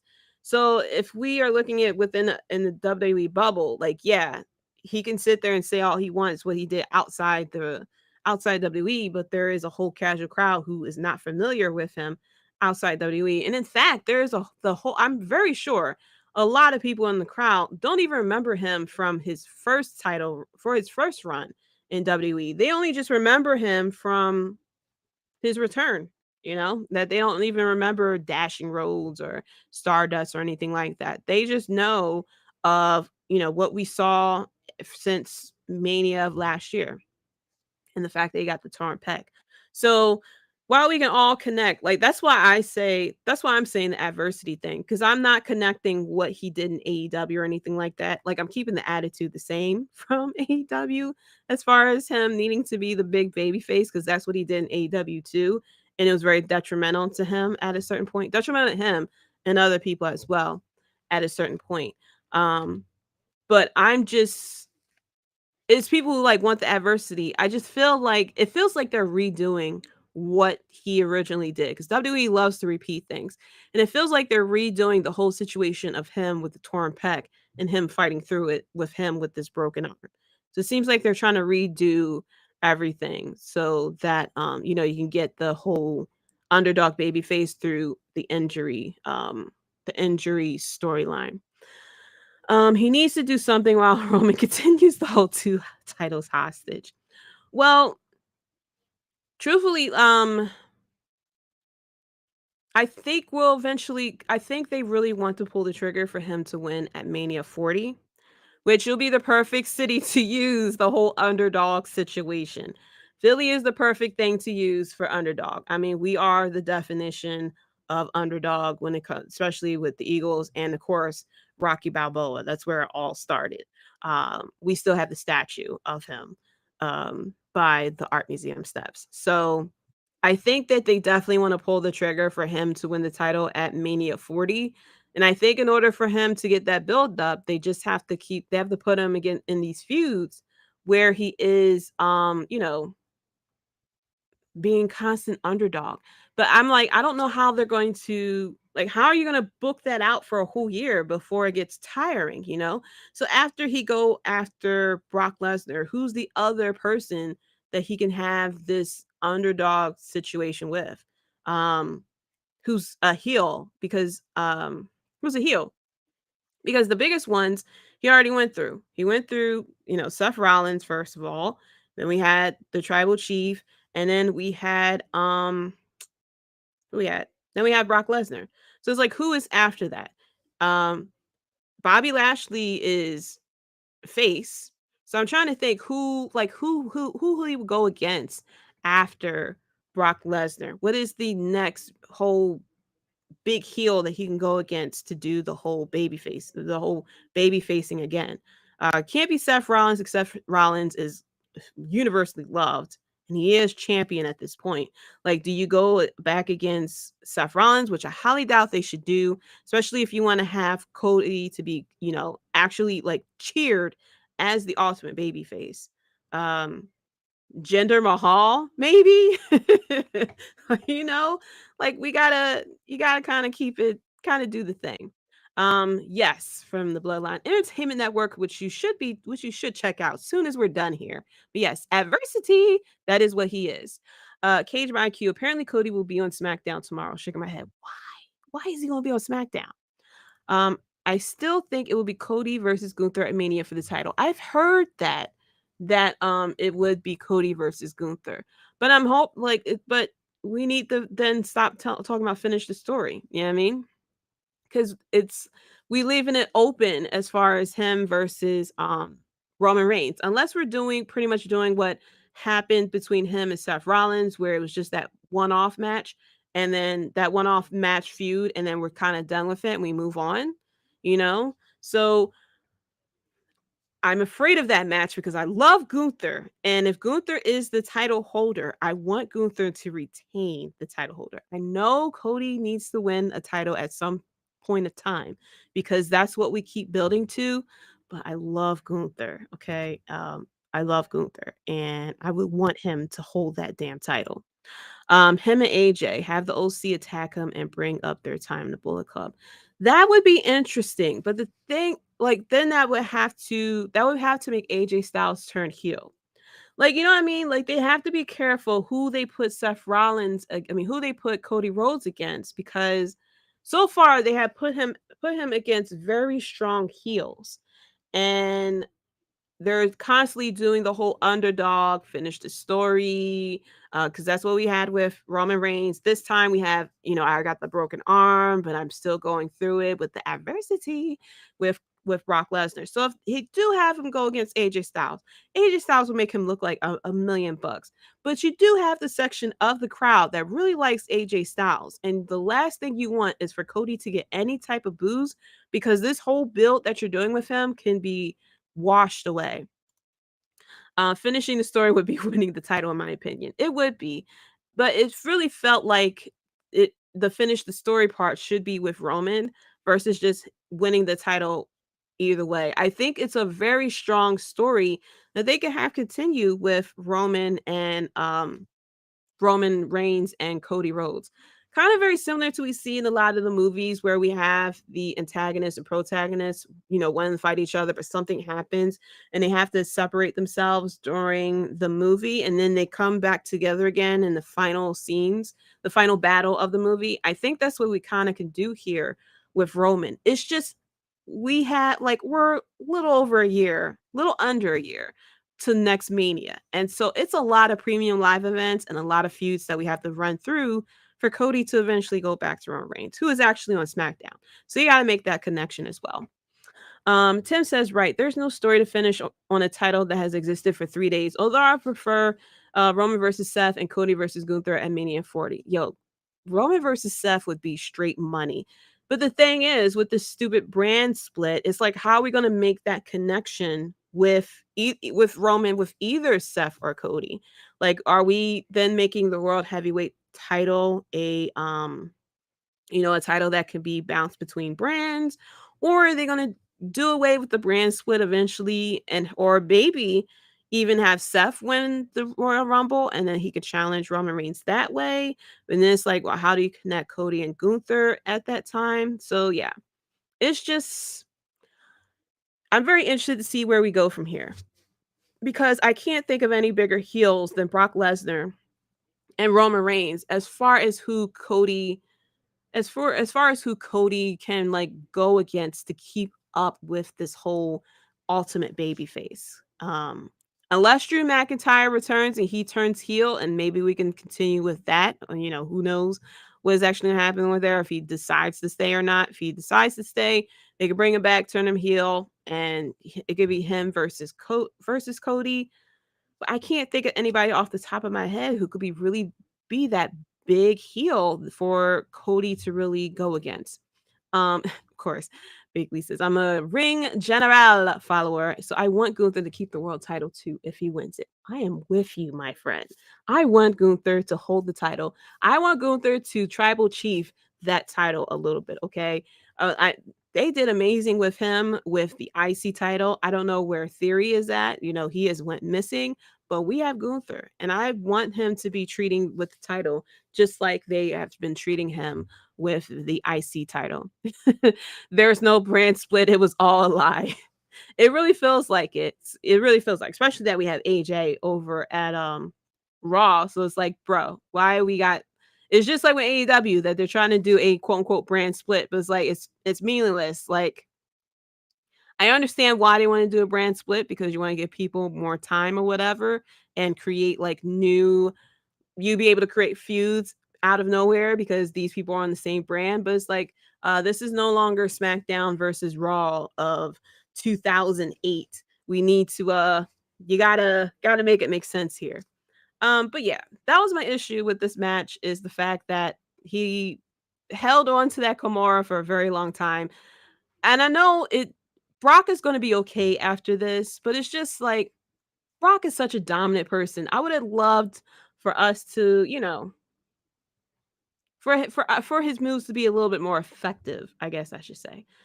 He shouldn't have lasted that long in that Kimura lock, and he should have, like, kicking out the F5 kind of annoyed me there too. Could they push a Cody versus Finn feud? That's possible. That would be possible, and that would be pretty cool, especially because Finn is still getting booed and everything. They can also do JD versus Cody as well. Have Finn recruit JD to the Judgment Day, and they can have him go against Cody too, because he is a new face. So he doesn't have if they want him to be immediately heel, perfect time for him to get thrown into heel status by him teaming up with Cody. So that would be a very good thing. With Judgment Day helping him. Yeah. A Cody versus Finn feud would be fun. You could start it off with Cody versus Finn and then have JD interfere as the new member of the Judgment Day. And then you just kind of go from there with JD going against Cody, because JD is fucking crazy, first of all. So I know it can get crazy between those two, especially that we kind of have him as the oh man, I done forgot the nickname they got him, the Irish something. I forgot what they called him doing those vignettes. But yeah, he could be a good one too. Cody versus Braun Breaker with him getting called up. Yeah, but the thing is though, because Braun Breaker is he could be cool. My issue too with Braun Breaker is I don't want him to become one-dimensional, because with a lot of the big guys that they bring up on the roster, they love to book big guys to wrestle as big guys, and Braun Breaker is very athletic, and I don't want them to try to put him in a cookie cutter of you're a big guy, so you have to wrestle a certain way, you know? But yeah, Braun Breaker could be cool if they bring him up, because they could definitely start him off as a heel, because it's not a lot of big heels on the main roster right now. So they could definitely bring him up as a heel and then, start him off that way. And then eventually they turn him face. Irish Ace. Yes, that's what they call JD. But yeah, you could do something like that. So yeah, I guess now where we're at, Cody already faced the two biggest heels in WWE. So now we can start building heels by using him as well too. So we can go something along those lines too. So now we get to the main event. The most talked about moment of the effing weekend. We had Cody Rhodes and Sami Zayn going against the bloodline of Solo Sikoa and the tribal chief Roman Reigns. Mr. 1,000 days as of that day. As Cage Ryan Q said, never bet against an ace. Listen, I love JD, and I can't wait to see the crazy shit that they're going to have him do on the main roster, especially with the tease of him possibly joining JD, since, him and Finn are very familiar with each other. So I can't wait for that. But I think if you want him to be like crazy, like, the shit that he was talking during that vignette, I think Cody could be a great person to kind of put all that to. Especially if it works, You got I'm not 100% trusting of Papa H's booking, because we've seen what happened with Karrion Kross, with all these people that he brought back. Bray Wyatt, Karrion Kross, Hit Row, Damage Control, all these people that he brought back himself. So we can't blame Vince too much for their type of booking, because he brought them back himself and booked them himself, and it hasn't hit with not only the crowd but with a lot of the storylines that they've been put into. So just hoping that, from now, I'm hoping he's learning his lesson, and then from now on, you gotta bring it back, man. You gotta pull it out. Gotta like book him, like not really like it's NXT Black and Gold, but definitely like you need to do it, man. Definitely need to do it. But with this match here, we had 1,000 days on that day with the tribal chief. We had Sami Zayn, who was over as fuck, like Puerto Rico type of situation going here with Sami Zayn. And I'm very happy for Sami Zayn that he was finally able to go over there and safely as well. The crowd, of course, loved him. They chanted for him and everything like that. He spoke, I believe, Arabic it was. I did read the translation. I think he said, like, you have an Arabic champion, so this need to be talked in Arabic. And then he introduced himself and Kevin Owens as well. Roman Reigns was sitting there. Sami was speaking Arabic. Yeah, so he was speaking Arabic. And Roman's facial expressions always crack me up, because he was sitting there like, what the fuck is he saying? And it really felt like a hometown hero, and very similar to when the Elimination Chamber was in Montreal. I love that for Sami, that he was getting his flowers and everything like that. Roman Reigns, the tribal chief talking shit during a match is just gold. Sat there and said they wouldn't know who you are without me. Roman just talking mad shit, spears and stuff like that. This was a very good match. And we got to towards the end where we had KO on the outside. Roman Reigns was taken out, and then the Usos show up. So it's like, okay, they weren't supposed to come out there and everything. So the Usos show up, and they went in, they started super kicking Sami Zayn and everything. And you saw the setup, because Sami started to get a little closer to Solo, and they went and tried to go to do the double kick to Sami Zayn. And Sami Zayn ducked out of the way, and they super kicked Solo Sikoa. And that was the moment that Roman Reigns came to, and that's what he saw. And he was pissed off, first of all, got into the ring, told them, I did not tell you guys to come in here. No one told y'all to come here, get out my ring. You started mugging Jimmy and Jey Uso.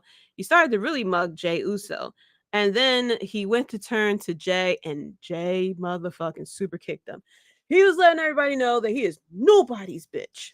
And he super kicked the tribal chief. And Jey, somebody give Jey Uso a fucking award for his facial expressions too. Because Jey was like, what the fuck just happened? What are you doing? Like, he was caught in a rock and a hard place. And Jimmy was like, I'm doing this. He said, I'm doing what you should have done a long time ago. And just in case you thought it was a mistake of that super kick, what? Super kicked him again. And Jey was like, what the fuck? And so Jimmy leaves. He's telling Jey, come on. Jey wants to check on the tribal chief because he's like, it's Baby Oos and is the tribal chief and everything like that. He didn't really know what to do. And then, Solo kind of came to, and Roman Reigns kind of came to, and it's like the implosion of the bloodline. Now I have something. Now, this is the thing, though. I don't know if people realized it, but the moment, it could be a different perspective for Roman Reigns. I know Devin. I was shocked with the second super kick. Shocked. I was shocked as well because I love the little details that they do with the bloodline, storyline. I just wish that they really keep this energy for a lot of other storylines, and I think like they would have such a great show. Like, people wouldn't get tired of watching Raw for 3 hours. Like, it would definitely take us back to the excitement and things like that. Kind of like Attitude Era type of excitement where you felt like it was entertaining from, not really start to finish because that Attitude Era had his moments, but that, Raw would feel enjoyable. It would feel like Raw after Mania, I guess I should say. The amount of attention that they put into Raw after Mania to make sure it's a good show from top to bottom. That's the energy that they put into this storyline. And I love the little details of this because you thought it would be Jey all along because Jey is the one who became closest with Sami Zayn. Jey was the one who was the right-hand man, and he was the one that was forced to join the bloodline. He wasn't widely accepted into the bloodline like we saw with Sami Zayn, and even with Solo Sikoa. And so we thought it would be Jey who would turn on Roman Reigns, not Jimmy, because Jimmy the whole time is like happy-go-lucky. This is great, bloodline, this, that, and the third. So for Jimmy to be the one that takes this, that does the super kick, and he says, I'm doing this for you. This is what you should have done a long time ago. That little bit of detail was so good. As K2 said, Sami had a great point when he said Roman will be the reason the bloodline crumbles with his big head. Yes, because, like we've seen in a lot of movies and stuff like that, when the leader sometimes feel as though they are bigger than their people, and he forgets, like, a lot of times when you're about to lose, it is your cousins that comes to your aid. That's how we got introduced to Solo Sikoa because he almost lost the title. I forgot who he almost lost it to. That he faced. Was it John Cena? No, I don't think it was John Cena. But I forgot who he faced. And then Solo Sikoa came out. And then all the times that we had the Usos come out. So, it's a very cool, little bit of detail that they put in there. But however, looking at this from the tribal chief side, he's fighting this match, him and Solo Sikoa has a good thing going and everything like that. And he gets knocked down, and then he comes to, and all he sees is the Usos super kicking Solo Sikoa. And then he's sitting here and like, what are y'all doing? Like, y'all fucking this up. I didn't ask for you guys to come out here. I told y'all not to come out here because maybe the tribal chief figured that they may fuck up this match.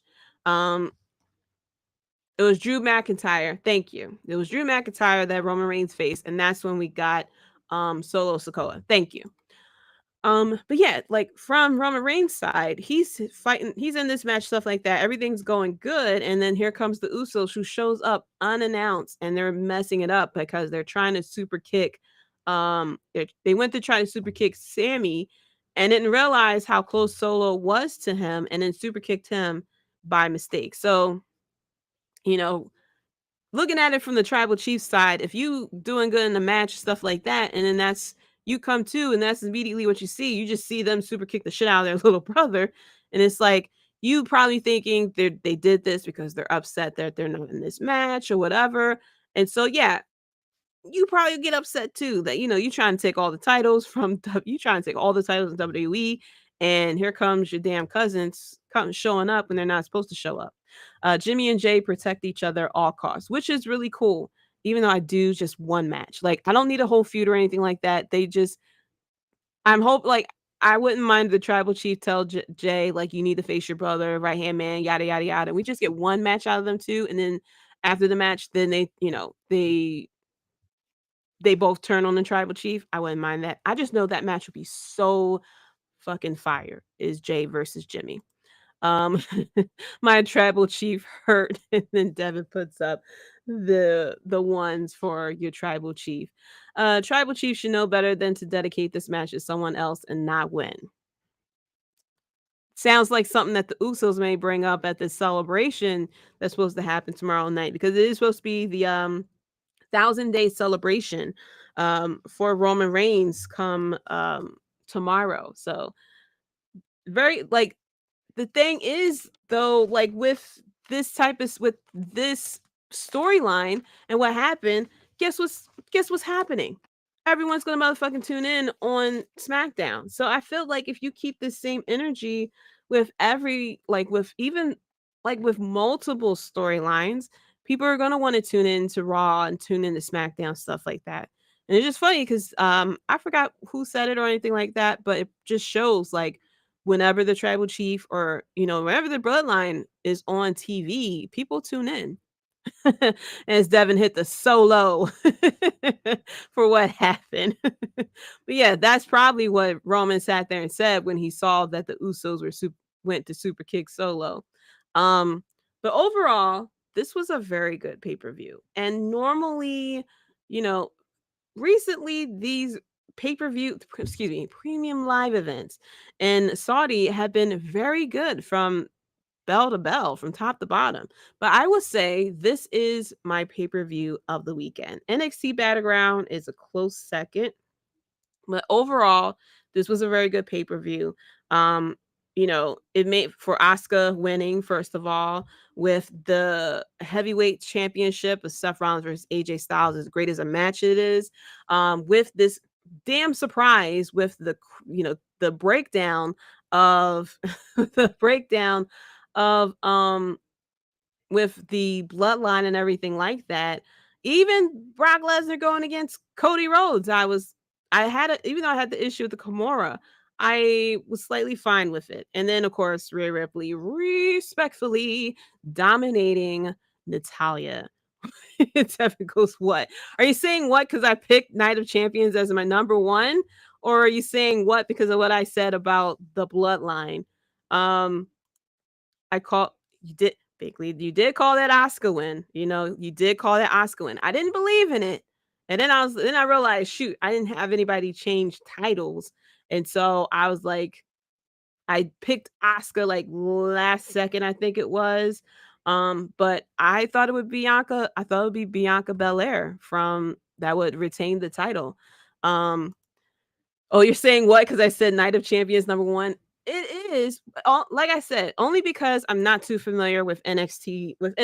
If I watch NXT from week to week and I like really knew the storylines from the get-go, like I'm not too familiar with Lila Valkyrie, I think it is. And I know of Tiffany Stratton, but I haven't watched enough to really like know her. And then I'm not really that familiar with Gallus or like that either. Of course, I know Wesley and Tyler Bate and stuff like that. Like if I followed them from week to week, I would say Battleground was number one. But I'm not too familiar with the storylines. So it was a very fun pay-per-view. But because I know the storylines and everything more with Night of Champions, I'm going to say Night of Champions is number one, which might be a little bit shocking because I do like my AEW as well. But however, sometimes with NXT, we only had 6 matches. With Night of Champions, we had 7 matches. Valkyra. Yeah, I'm not too familiar with her. She has a very cool look, first of all. She has a very cool look. I thought she was more like a Viking, or like the Vikings of the Viking Raiders. I thought that was supposed to be like more her, but she has a very cool look and she's pretty good in the ring. But like I said, I'm not too familiar with everyone from NXT. So yeah, when I had watched NXT Battleground, I really didn't know too much of the storylines and what's going on. Like, I had no idea why Lash Legend is teaming up with Namdar, and I have no idea who that guy was that came late and was like now in his corner and stuff like that. And I have no idea why the connection between Nathan Frazier and Dragon Lee.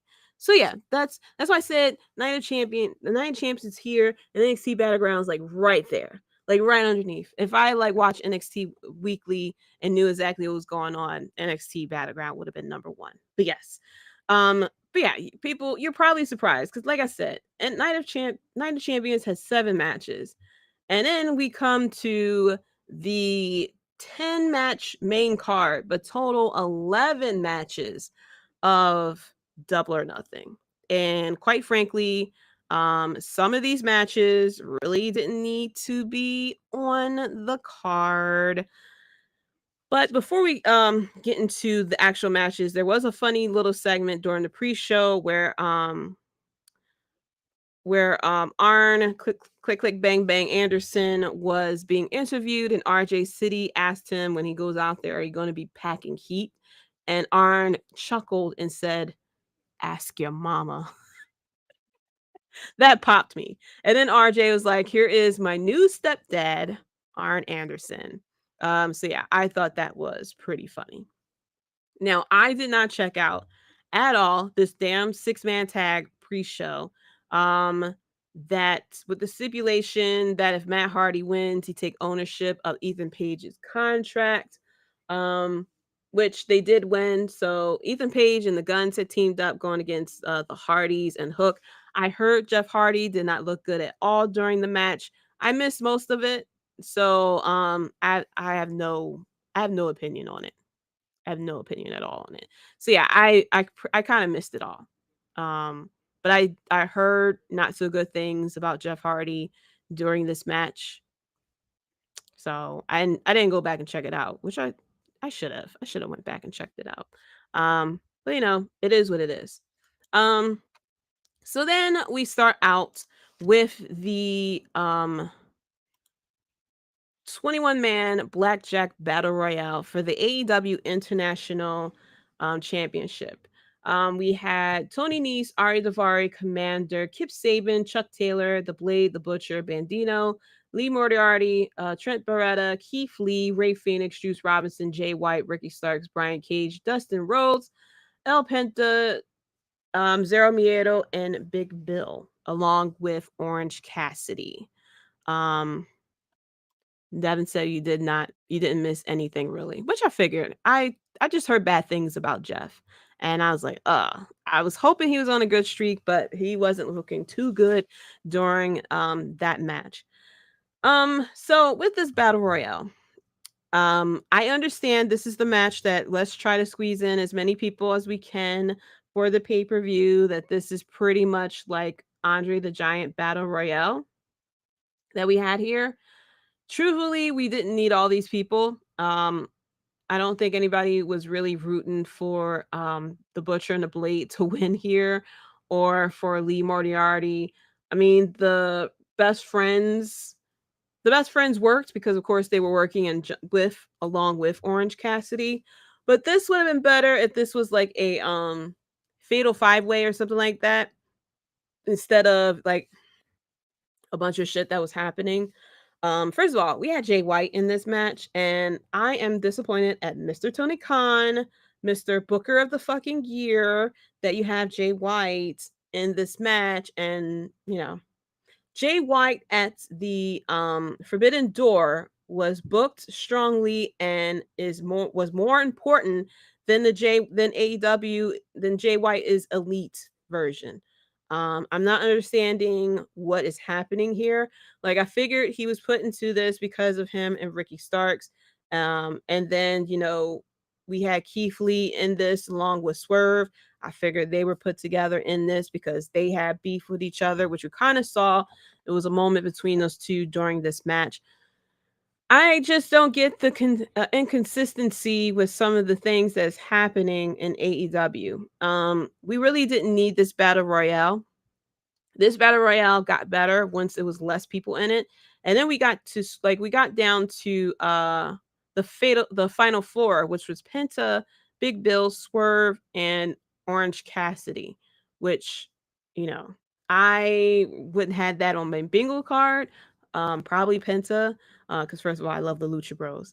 I wouldn't have had Big Bill as final four. I don't know where we got that from. I didn't mind Swerve because we got down to just Swerve and Orange Cassidy, and those two, give me that matchup. Give me that damn feud, because that looked like that would have been money. But I was just very confused as to why we put all these people in this match, and then kind of like, I don't know. I'm just like kind of disappointed the way that Jay White is booked here.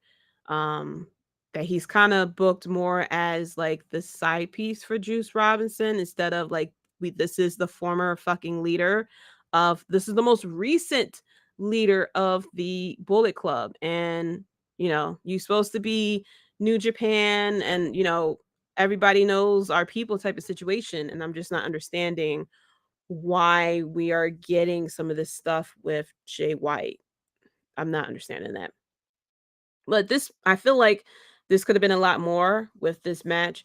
I wouldn't have mind if, like I said, a fatal 5-way between Orange Cassidy, Swerve, probably throw Ricky Starks and Jay White in there. Maybe one of the Lucha Bros, so we can get a bit of high flying in there as well.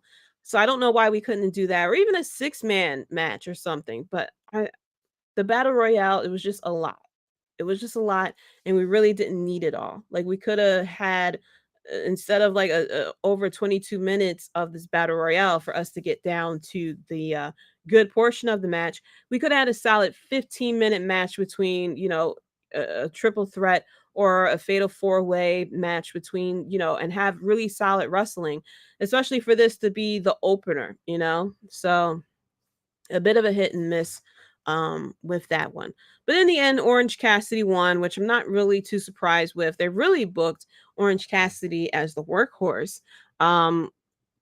champion with Dynamite. He has been consistently opening up Dynamite with matches and stuff like that, and he's so good in the ring, first of all, and he's very likable to the crowd. The crowd loves him, and I find him hilarious as well. But yeah, the battle royale wasn't the greatest thing to open up the pay-per-view with. And then we get to the most disappointing match of the night, and that was Chris Jericho and Adam Cole. And this was supposed to be a non-sanctioned match with Sabu as the special guest enforcer. We had Sabu come out with a chair along with Roderick Strong and Adam Cole. Sabu letting us know that he's just into doing crazy shit.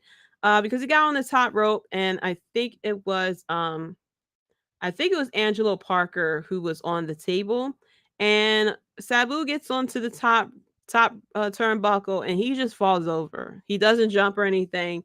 He just falls over like a big tree. Timber, here he comes, and yeah, he did the spot where he did it's not even a splash, because he just kind of it was a plop. He did a plop onto the table, and then pretty much was throwing chairs, first of all, like vintage Sabu, just throwing chairs at people's head like we were back in the ECW arena. He got Chris Jericho with the chair throw, and I forgot who else he threw the chair at. I think he threw the chair at both actually it was all of them out there. I think he threw the chair at maybe Daniel Garcia or Jake Hayter. One of them he threw the chair at.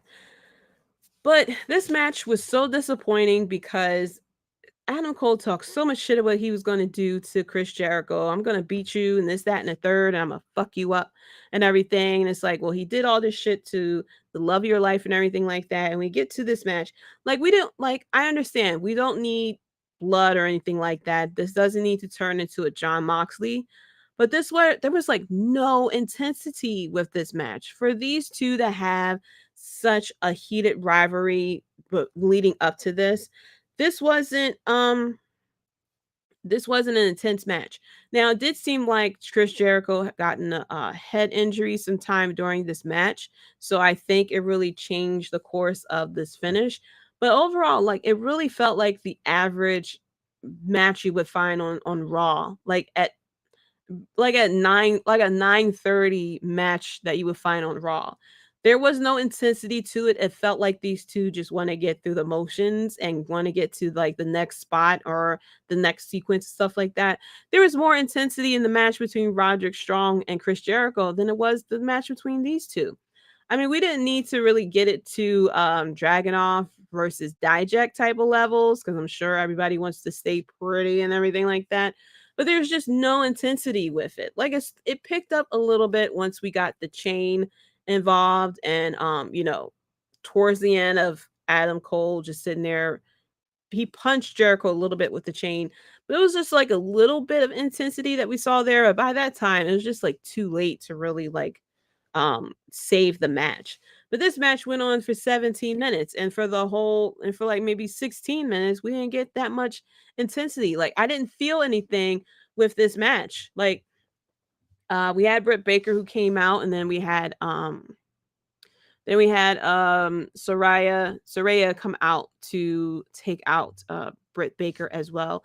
But it was just like no intensity for this match. It felt like everybody was walking on eggshells, which really kind of downgraded this match as a whole. Like, no, like I said, we don't need blood or anything like that, but it was just like no intensity between these two. And it was really a shame, because this could have been a pretty good match between these two. But in the end, we had, of course, one of the finishes that I really hate, when they have a great match, but the finish wasn't good. This time, we really didn't have a great match, and we didn't have a great finish either. Because in the end, we had Adam Cole, who had, even though he had the chain wrapped around his fist, he was mainly punching Jericho with the fist, with the forearm and everything like that. And then Aubrey had stopped the match. And I'm like, this isn't fucking MMA. Why are we stopping the match or anything like that? It would have been fine if, if Adam Cole pulled out a new submission move, or what we saw with Moxley and Punk, I think it was, where we had the choke out with the chain. We could have did something like that, and then had the match stop that way. But for the punching and the forearming, and then the ref stops that way, for it to be an unsanctioned match, that part kind of didn't really make sense to me. So then after that, we had an interesting match of the tag team match between FTR and Team TNA. Devin says, I can't believe I'm about to say this for an Adam Cole, but that match was trash. It was. I've seen more intense matches in the PG era of WWE than what we saw last night. It wasn't good. It wasn't good at all. And it really is a shame, because it is Adam Cole. And normally with Adam Cole matches, you get a pretty good match. But with this match, it was just like no intensity. And the intensity really needed to come from him, because he's the one who has gotten done wrong. Like, you had the love of your life be beaten with kendo stick right in front of you and things like that. So it's really a shame. So next up we had, like I said, FTR going against Team TNA. Devin says, yes, more intense on NXT 2.0. Really, like, seriously, it's just really a shame that, and it's like these two are veterans. It's not like this is like, it's not like this was a Jade Cargill going against a jobber type of match and it became unsanctioned. Like Jade Cargill versus Red Velvet, like that match, that feud had more intensity between those two than what we got with Cole and Jericho. Now, this tag team match started off very fucking slow. And it was an issue that I had with this match is this match went for 20 minutes and you felt the 20 minutes. Like this match could have definitely been cut into 10. They were wrestling, you know how with the Iron Man matches that goes on for 60 minutes or even 30 minutes, like it's very, very slow at first and then it starts to pick up. That's exactly what happened with this match. But it was so slow that it like you weren't really interested in it. Now it got very good at the end, towards the end, where they had a little bit more fast sequences and stuff. But I wish that we see with a lot of good matches, we have, fast sequence and it slows down and then like picks up just like a roller coaster and stuff like that. But with this one, it was just like we were just like you're just waiting for the match to pick up, which is really a shame because FTR is a really really good tag team, and then Team TNA, like we shouldn't had to wait. Like I think we waited like a good maybe 13 minutes before things really started to pick up. We had the spot where Mark Briscoe took the guitar shot, and he was asleep. Like he wore the referee shirt very well because normally a referee gets like tapped on the shoulder by mistake and they're down for the count. And even though Mark Briscoe has wrestled in fucking crazy ass matches and had a lot of shit thrown at him, and he got hit with things more crazier than a fucking guitar. The guitar got him to sleep for a hot minute.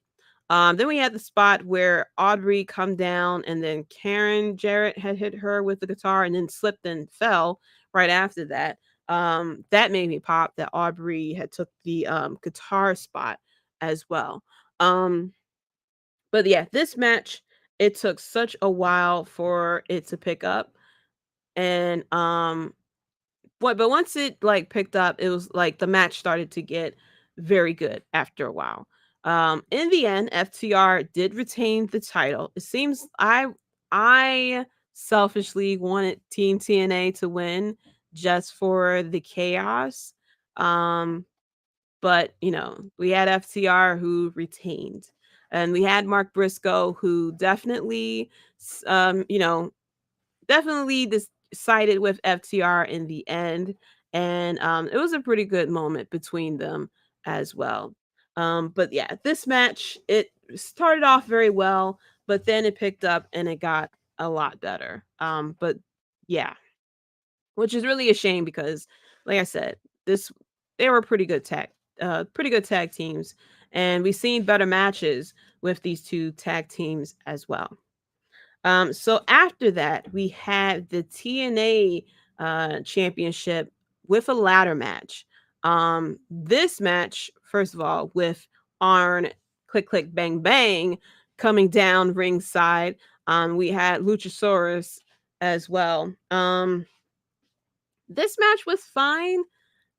This match was fine. This lasted for about 17 minutes.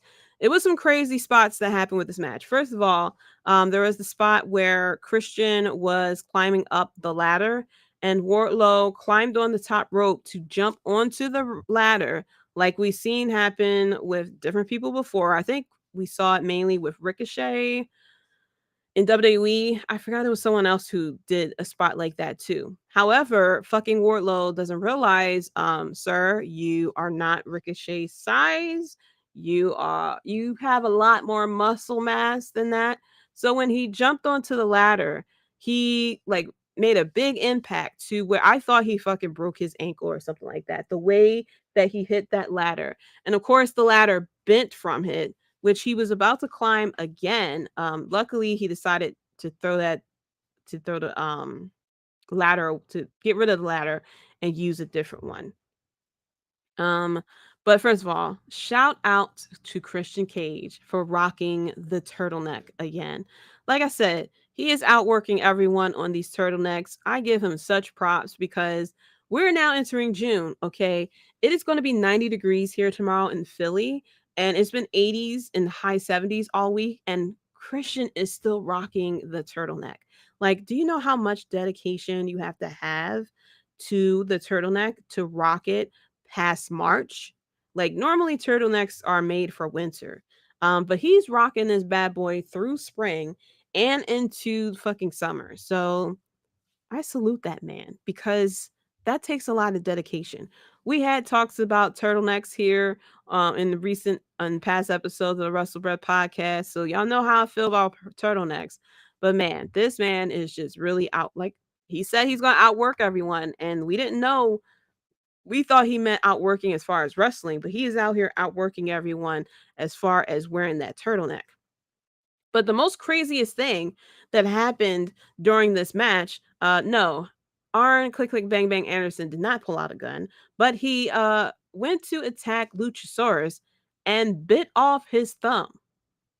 And when I say bit off, I mean apparently he bit off a piece of his thumb to the point that it was blood and there was blood all over Arn's mouth, which I hope so. I didn't check wrestling Twitter, but I'm hoping someone took the image of Arn just sitting there with blood in his mouth looking like fucking extra from The Walking Dead. And I'm sure people memed the hell out of that one. But yeah, that was a crazy spot.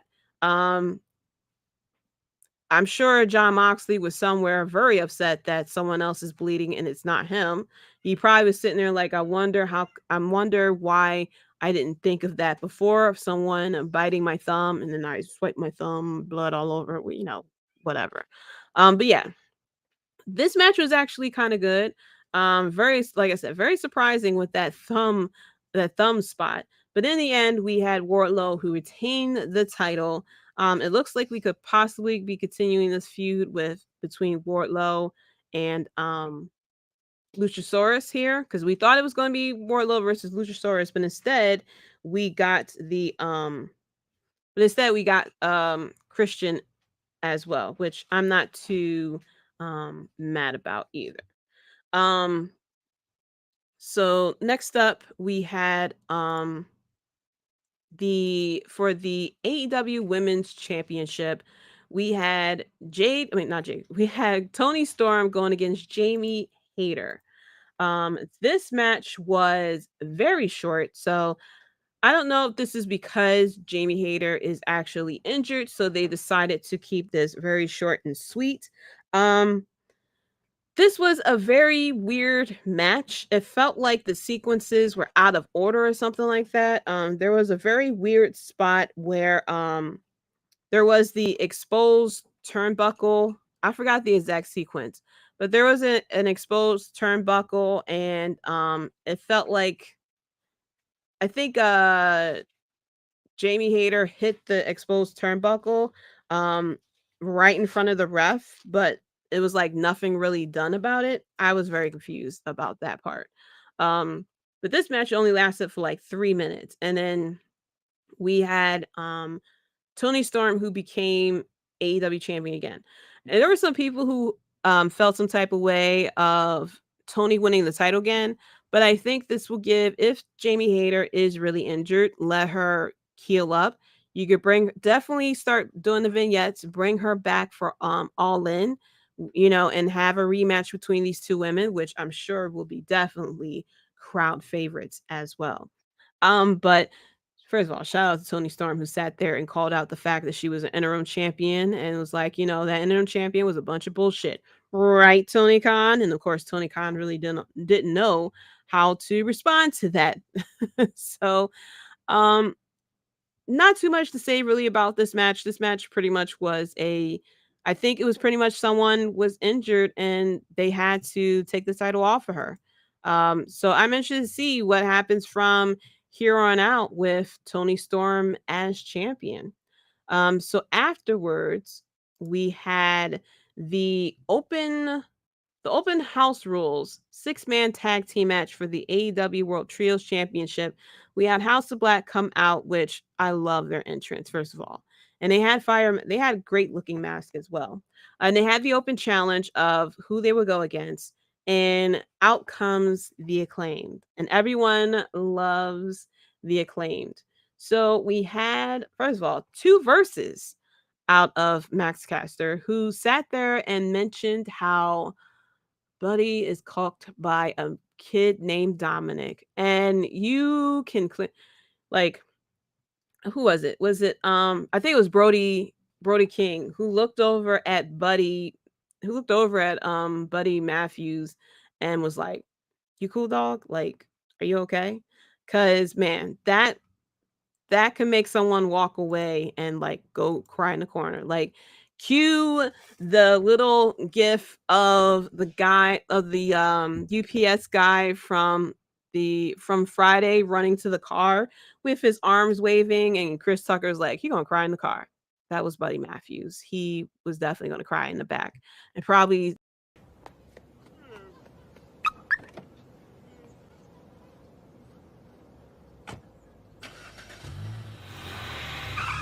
He gonna cry in the car. exactly. That's exactly what Buddy Matthews did. You know, he definitely cried in the car. Probably went up to Max Caster afterwards, like, why you do that? Why did you do that? Why did you bring up his name? I had a good day. No one brought up his name today, and you sat there and brought him up. And then, of course, that's when Rhea was like, hey, looks like we're over in both companies. And Buddy Matthews was like, yes, you are. Yes, you are over in both companies. Please love me. I love you. Please love me. Please be my mommy and not his. Why did you choose him over me? You know, that started a whole other argument that night. Dirt sheets need to pick this up because I know that started an argument. Well, why you think he said something like that? Why you think he felt as though he should have said coked by a kid named Dominic? It's because you're going too far with this. You're going too far with this storyline. You really sure that Papa H said it was okay for him to do this with y'all? Like, I know that started a whole ass argument. I would just love to be a fly in the wall of the argument between those two. You know, Dark Side of the Ring needs to come out with the story behind Rhea, Dominic, and Buddy Matthews. That would be a great episode to check out. But yeah, so we had Max Caster, who of course came out with some fire, talking mad shit about the House of Black, how they're called the House of Black. They had no black guys. I was like, oh my goodness.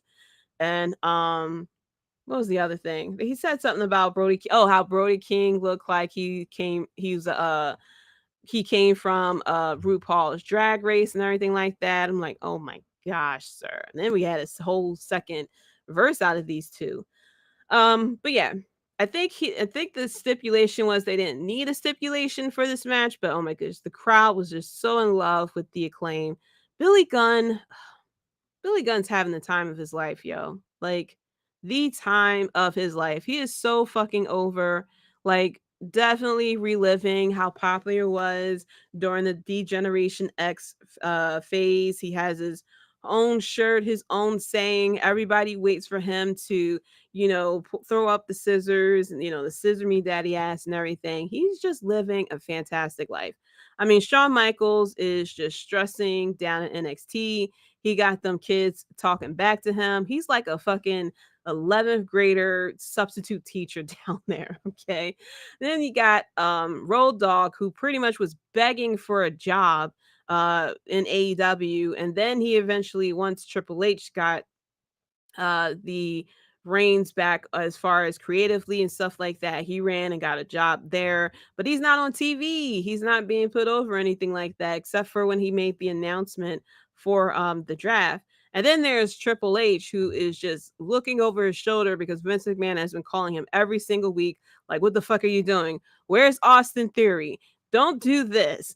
Put this person in this match. I think the latest rumor was that Austin Theory is supposed to be put in a match. Oh no, LA Knight was supposed to be put in a match, and probably Vince called him up, was like, you better not put that fucking Rock Dwayne Johnson wannabe in a match. You better leave him sitting in the crowd. Okay. All right. That's because that's good shit. So, you know, Triple H is just stressing the fuck out. And then, of course, he has to figure out how to put over people in front of the casual crowd. He's just frustrated as all hell. And then here comes Billy Gunn just frolicking in the popularity in AEW, just wrestling, having a great old time and everything. His kids are wrestling and everything. He has his adopted kids, the Acclaim, and, you know, they're just so over. Like, eventually Tony Khan will be crazy enough to throw them the trios titles at one point, and that's what one of them has said, that they want to work to give Billy Gunn another title. So, but this match between these two trios was pretty good. House of Black is amazing, first of all. And of course, the Acclaimed is amazing as well. So this was a very good match between these two trios. This match went for about 15 minutes, but still, it was very good. Shout out to Get Joe, as he says, what's good? What's going on? Thank you so much for tuning in and coming in over as we talk about all the craziness that happened this past weekend. But with this trios match, it was actually pretty good. Things were starting to pick up with the matches. Pretty much from the end of the AEW tag team titles, and it was picking up a little bit more with this trios match. In the end, of course, House of Black still retains. I have no issues with that because the House of Black is awesome. And I love the whole AEW house rules. The lighting was a bit weird, but I don't mind when they black out the arena. So whereas though the concentration is in the ring, it really gives me that Black and Gold NXT vibes. Just put some lights around the ring, so if somebody gets out of the ring, we can see what's going on, type of situation. But yeah, that was a good match. And then we get to, for the TBS championship, we had Taya Valkyrie going against Jade Cargill. This was pretty much the battle of how many women can you fit into your entrance. Taya with the Las Vegas ladies. And I love her entrance theme as well. And then we had Jade Cargill respectfully looking very good in the pink and green as she represents her sorority sisters. I forgot the name of the singer who was singing. She sings the song All the Pretty Girls Walk Like This. She came out and performed, and Jade Cargill dancing, and I was like, respectfully watching that part of her entrance. And apparently she danced with her sorority sisters as well, and I was like, that was a very cool touch. But yeah, I was all for it. This match was actually good, in my opinion. Is Jade Cargill out here putting out 5-star matches? No. Has she improved since she started? Yes. They even mentioned during this match that was trained by Bryan Danielson. Now I don't know if he's still training her or anything like that. But yeah, Big Boss. Okay. So that's who sung the match. Yeah, I mean, so that's who sung this. That's who song it is. All the Pretty Girls Walk Like This. I of course know it from fucking TikTok. Actually, I don't think I heard it on the radio. I think I always heard it on TikTok. So yeah. But this, like, is she putting out 5-star matches? No, but she's pretty good. Like I said, she is so marketable. She is great. She's amazing. They have a gem with Jade Cargill. Like I said, anytime they put her out there with, the NBA games and stuff like that, anywhere she goes, non-wrestling fans will look at her and say, who's that? And they're interested. Of course, she is Mrs. Still Your Girlfriend, Still Your Wife, because I think she mentioned it, and I think other people mentioned it, like their wives and their girlfriends who don't even watch wrestling will see Jade Cargill and they'll be like, who's that? So yes, she is Mrs. Still Your Wife, Still Your Girlfriend. I did tell the hubs the day that Jade Cargill says that I can be her test dummy, he's done. As Gitcha said, shout out to Jade. She lost her title, but she did not lose my heart. She didn't lose anybody's heart. She knows she was a very good sport. She tweeted out that she went for double and got nothing, when I thought that was pretty cool. But yeah, I feel as though she won this match, first of all, which I really didn't expect, because I thought Taya would win this match and would end the streak for Jade Cargill. But Jade Cargill won this match. It went 60. She's 60-0, which is a very good feat. I mean, there's people like, of course, she's, like I said, she's not.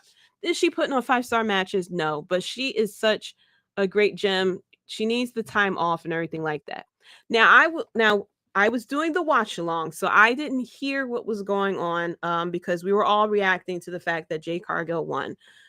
And so I see that Chris Statlander comes back. Chris Statlander looks great. She comes in, and then I see a ref, and then the match starts. So apparently, what I didn't pay attention to was that Mark Sterling had put out an open challenge for Jade Cargill, very similar to what they did before. I think they did the Rampage before, where Jade Cargill beat someone, and then they was like, that was like easy. So they had her do another one, like they threw out an open challenge and someone answered there, and then I think they tried to do a third one, and then that's when Taya Valkyrie came out, and then they had a bit of a scuffle.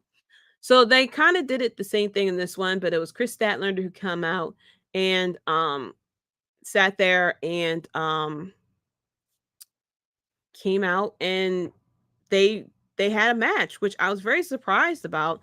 I thought that this would turn into a feud that will last until All In, but however, swerve, we had a match right away, and Chris Statler beat Jade Cargill in 48 seconds.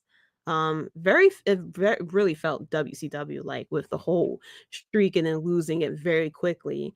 But yeah, Jade Cargill loses the match, and Chris Statlander is now your TBS championship. Now look, I love Jade Cargill. Like Getcho said, she may have lost the title, but she did not lose my heart as well. And I feel as though it is time for her to kind of take a break. Hell, if she can have more, one-on-one time with Bryan Danielson or anyone else to kind of help her along, come up with different moves in wrestling, stuff like that, that's all fine and good. People kind of forget, like, she literally just she didn't go to the indies or anything like that. Very similar to Bianca Belair. I mean, Bianca Belair was training and doing things in NXT before she really appeared on TV.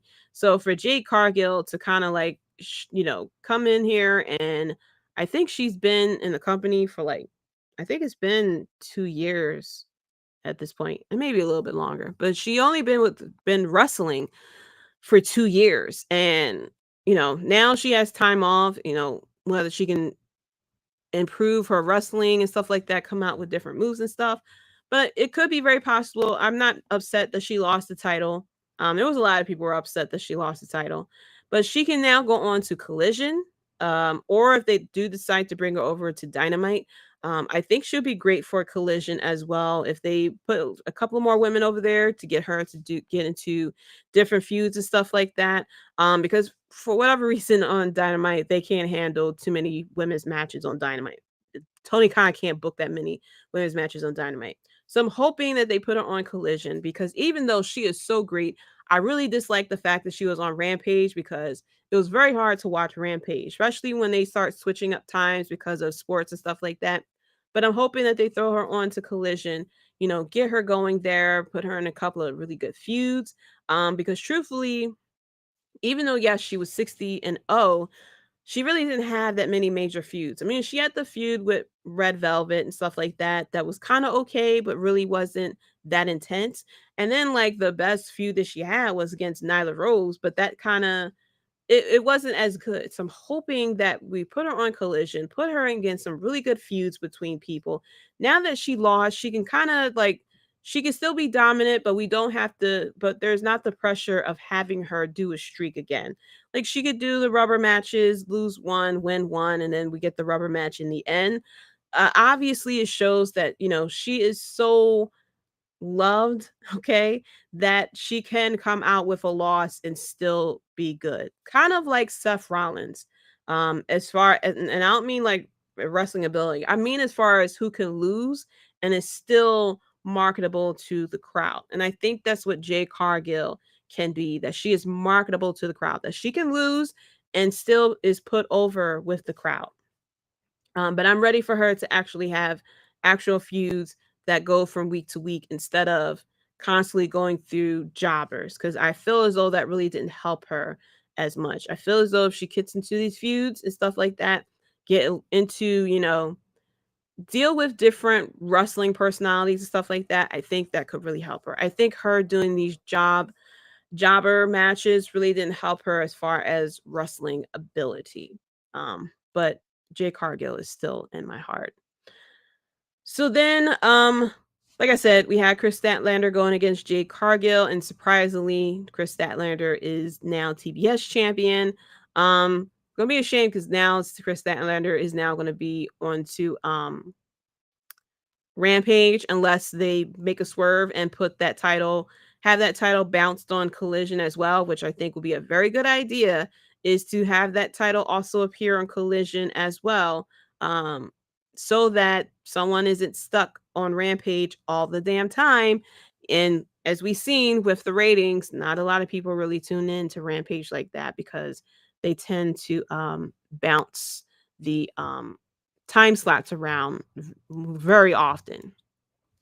So next up, we had the match that people thought was going to be main event, that they definitely marketed as a main event, but it was not a main event. And that was the Four Pillars match between Sammy Guevara, MJF, Jungle Boy, Jack Perry, and Darby Allin. So what I had to say about this match is this really goes to show as far as the confidence that we had as far as them being a main event, because they definitely was booked as if they were a main event, but it was actually the anarchy in the match that was main event. And I could see people's like, oh, what about all the chaos and stuff like that that's going to happen in the ring? We could easily had anarchy in the arena match, kind of like, come up a little earlier if you really wanted these four to be main event.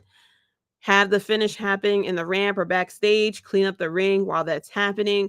You could even have like a vignette or something like that to kind of show off these four guys, to kind of do the lead up to this match while you're cleaning up the everything. But according to MJF, he said, why do I want to roll around in Jon Moxley's blood? So I'm like, okay.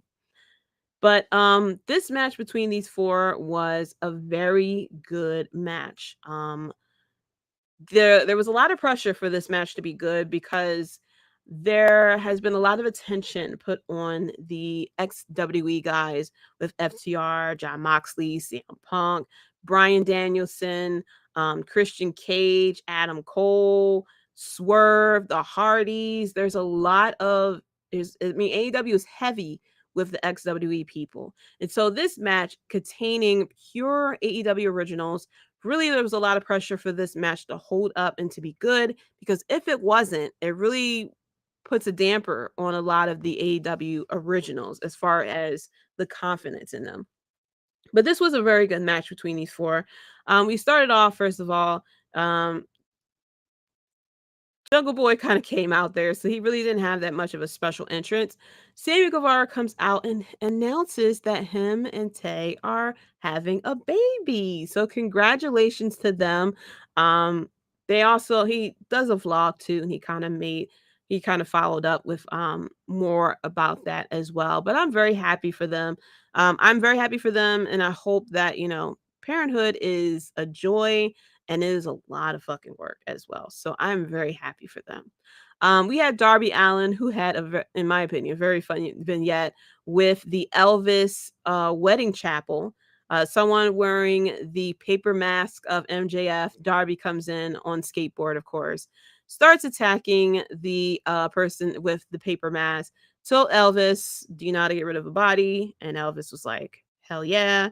And so then the vignette ends with the Elvis driving in a car that says just married, with Darby Allin holding on to the back of the car on the skateboard. And of course, Darby Allin comes out in the Elvis gear, which I thought was pretty cool.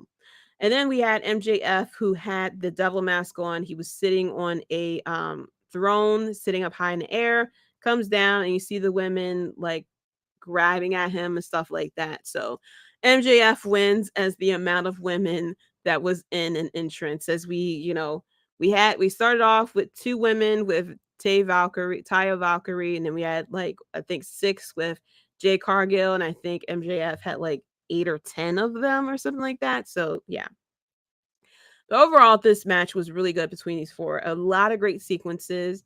in the end, we had MJF who won the match, which I wasn't too surprised about. I didn't think that we would have a title change with MJF because with the AEW World Championship, people tend to hold it for at least 6 months.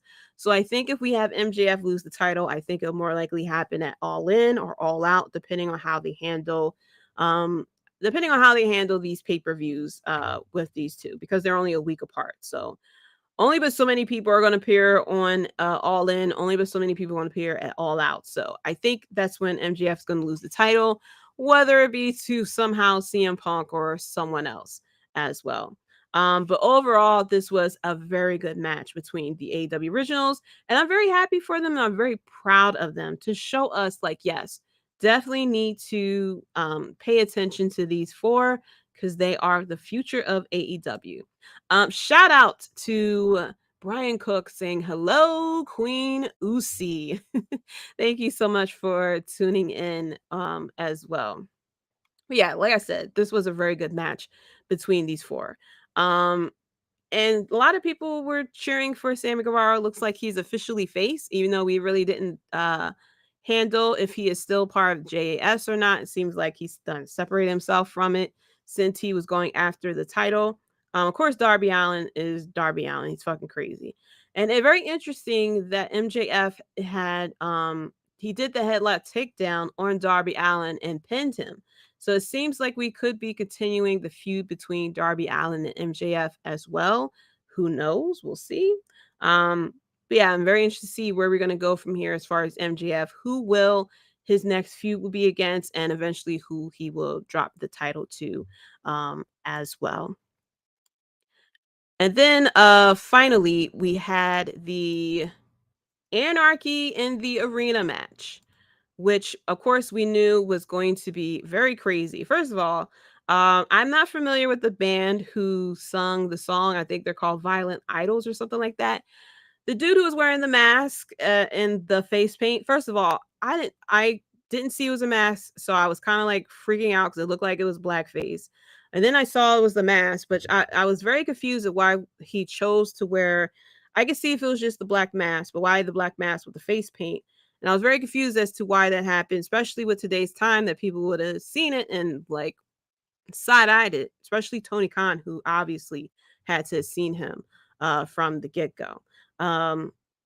So first of all, the music playing, just like we had the last time, the Anarchy in the Arena, with the music playing over and over again, just a bunch of chaos. I mean, this match was very chaotic, which I knew it would be. I mean, we had the exploding shoe, we had the fucking spot with one of the Young Bucks barefoot, foot first into a bunch of thumbtacks, and we had of course Jon Moxley bleeding, of course.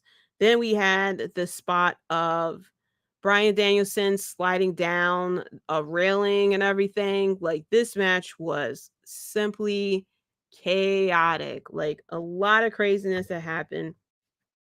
Interesting thing, this match went as long as the Four Pillars match. Both matches went for a good 27 minutes. But yeah, the music kept playing for like a good, I would say maybe 10 minutes of this before the Young Bucks super kicked the singer, which if that was actually him, if that was actually the singer, shout out to him for taking that bump. But still you need to switch up that look. Like, don't do the face paint and the mask. Because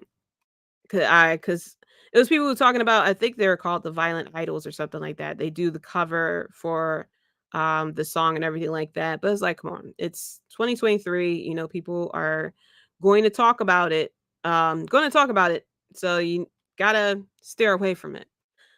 But yeah, this match was crazy. First of all, fucking Kenny Omega with the Captain American gear, I guess, shouting out Seth Rollins.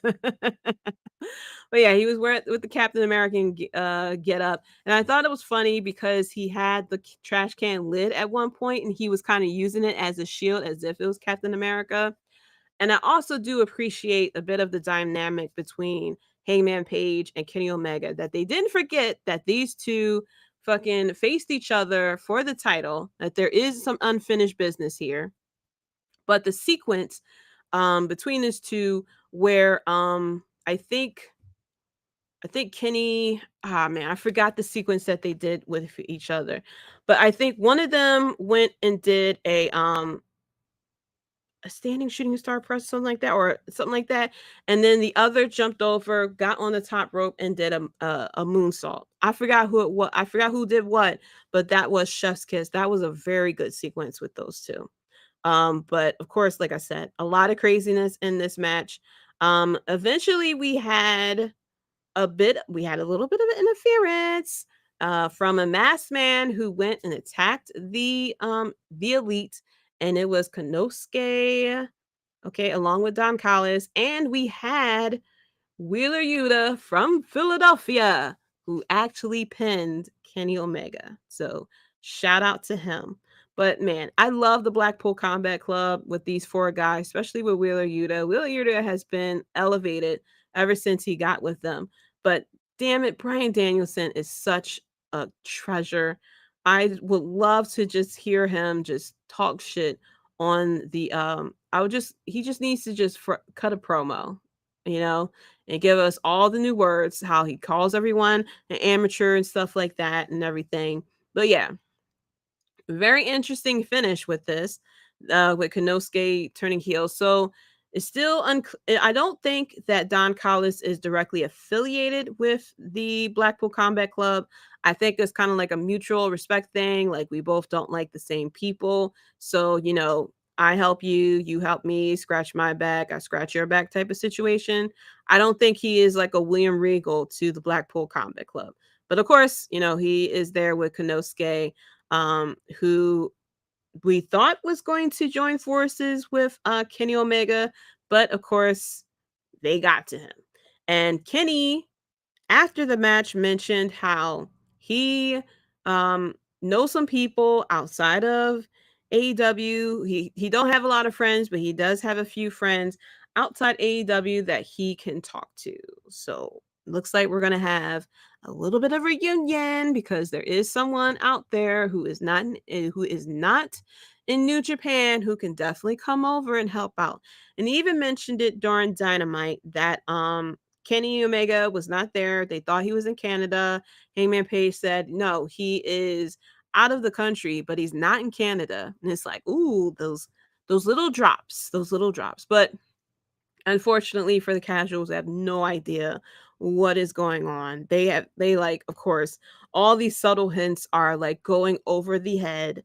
That's why, you know, sometimes it's cool that they make references that we know about, but you know, you gotta think about the casual as well. But we'll see how everything goes. We are coming up in time for Forbidden Door, but I think this whole feud that brings back the Golden Lovers and stuff like that, it could go for All In. Like I said, they're selling tickets, but Tony Khan needs to put on a very good show, or else you can sell all the tickets you want. If this show is not good, that is going to do more damage to your company. So he's going to have to pull out all the stops. He's going to have to put on the biggest feuds. Now, of course, we all wanted Kenny Omega to go against Will Ospreay. I don't know if we're going to still have that as far as All In, but I guess for Forbidden Door, we could definitely reunite the Golden Lovers and have them team up along with the Elite to go against the Blackpool Combat Club, I guess, for Blood and Guts with Konosuke as well. I don't know if it looks like we're leading up to that for Blood and Guts at the at All In. But I'm hoping that we get a women's version of Blood and Guts too. That's what Saraya had kind of wanted as well. But overall, this was a very good match. And as you heard me say, I said Night of Champions #1. Battleground is like right there under Night of Champions, only because I'm not familiar too much with the storyline. So I was kind of lost on some of the things that was happening as far as interferences and stuff. And then Double or Nothing was #3, mainly because a lot of these matches we really didn't need. Some of these matches could have been cut down in time. I know Tony Khan loves to put as many people on these pay-per-views as he can so they can get the money or whatever. But sometimes less is more, like quality over quantity. some of these matches could have been cut down. We really didn't need a 21-man battle royale for the AEW International Championship. We could have easily went a fatal 4-way or even a 5-way and have a better match with that as well. And just the intensity with the Adam Cole and Chris Jericho match really made the pay-per-view fall down very low for me. And then things kind of picked up. And of course, with the last, of course, with, Jade Cargill, the Chris Statlander winning. And then, of course, the final 2 matches what really made the pay-per-view a little bit better. But by the time, at that time, it was just kind of like too late to really put the pay-per-view over as number 1 over WWE and NXT. But if they just kept the same energy as they had with the last 2 matches and everything, this could have easily been number 1, but it was just like it was just very, very slow as far as building as well. But I'm completely fine with all the wrestling that we got as we now work to I know we have the American Bash, the Great American Bash coming the end of July for NXT. We're working towards Money in the Bank for WWE, and now we are working towards AEW Forbidden Door with AEW. So I can't wait to see where we go from here, especially with these 2 teams as well. And I just want good wrestling overall. That's all that I want. But yeah, I'm happy with it all, and everything like that. And yeah, overall, it was a very good wrestling pay-per-view event. And I can't wait for the next time we have something like this again, even though it was a lot of wrestling. I would say about 70% of it was pretty good wrestling as well. But that's it for the WrestlePred podcast. Thank you so much for listening. You can catch me on Twitter at JDC137. You can also catch the podcast at WrestlePred as well. You can put the links in the bios to the Instagram, the Facebook, the TikTok as well. Be sure to check out the Bloodline Entertainment Network. Okay, instead of clicking to all these different websites to get your information and constantly going to journalists who, only gives you a little bit of biased information, you can read articles and everything from people who actually care about what they're watching and things like that. Go to bloodlinenetwork.com. Check out the awesome website. There's articles uploaded every single day about sports entertainment, fantasy football, fantasy baseball as well. There's a lot of great information, a lot of great writers that we have on board as well. And you can also check out the Bloodline Entertainment Network YouTube channel as well. Be sure to like and subscribe and acknowledge us, okay? We have a lot of great things coming around the corner as far as great podcasts and everything like that. Like I had said before, we have a great Twitch channel as well with gaming with the Bloodline. Yours truly with late night gaming with JD. I will be live on Mondays and Tuesdays. Mondays 11:15. So right after Raw, come and join me. Watch me play a little bit of Detroit Become Human. You can also watch me play on Tuesdays. You can watch me play Jedi Survivor. And then come on over on Wednesdays and Fridays with Devin as he plays Destiny 2 as well. And if you enjoyed this podcast, be sure to tune in every Thursday at 9 p.m. EST as I review that week's wrestling news and rumors as well. And there's also a lot of great podcasts as well too. Cage My IQ, Circle Debate, Clark Street Wrestling Podcast, the Out of Here podcast. If you love baseball, Raw Dogging with De Niro as he watches the last 30 minutes of Raw and he goes over it as well. Roto Slappers, Top Rope Wrestling Talk, the Broadcast podcast that's they come to you from the future, the Debate Center, the Tim King Show, the Universal Wrestling Podcast, and our newest show, The Director's Cut, as Graydon talks about the latest in movies and entertainment. This coming Tuesday, he will be talking about Across the Spider-Verse as well, give his opinion on that. No spoilers or anything too. But yeah, be sure to check out everything. Now, I will not be available next Thursday. I have some important things happening next Thursday. So you won't catch the next episode next Thursday, but still check out the Bloodline Network. We have something great for you every single day, 7 days a week. Articles, podcasts, just a lot of great entertainment and a lot of great minds as well. But thank you so much for tuning in. Thank you for checking out my review on NXT Battleground, Double or Nothing, and Night of Champions as well. And until next time, guys, peace. You're listening to the Russell Bread Podcast. But one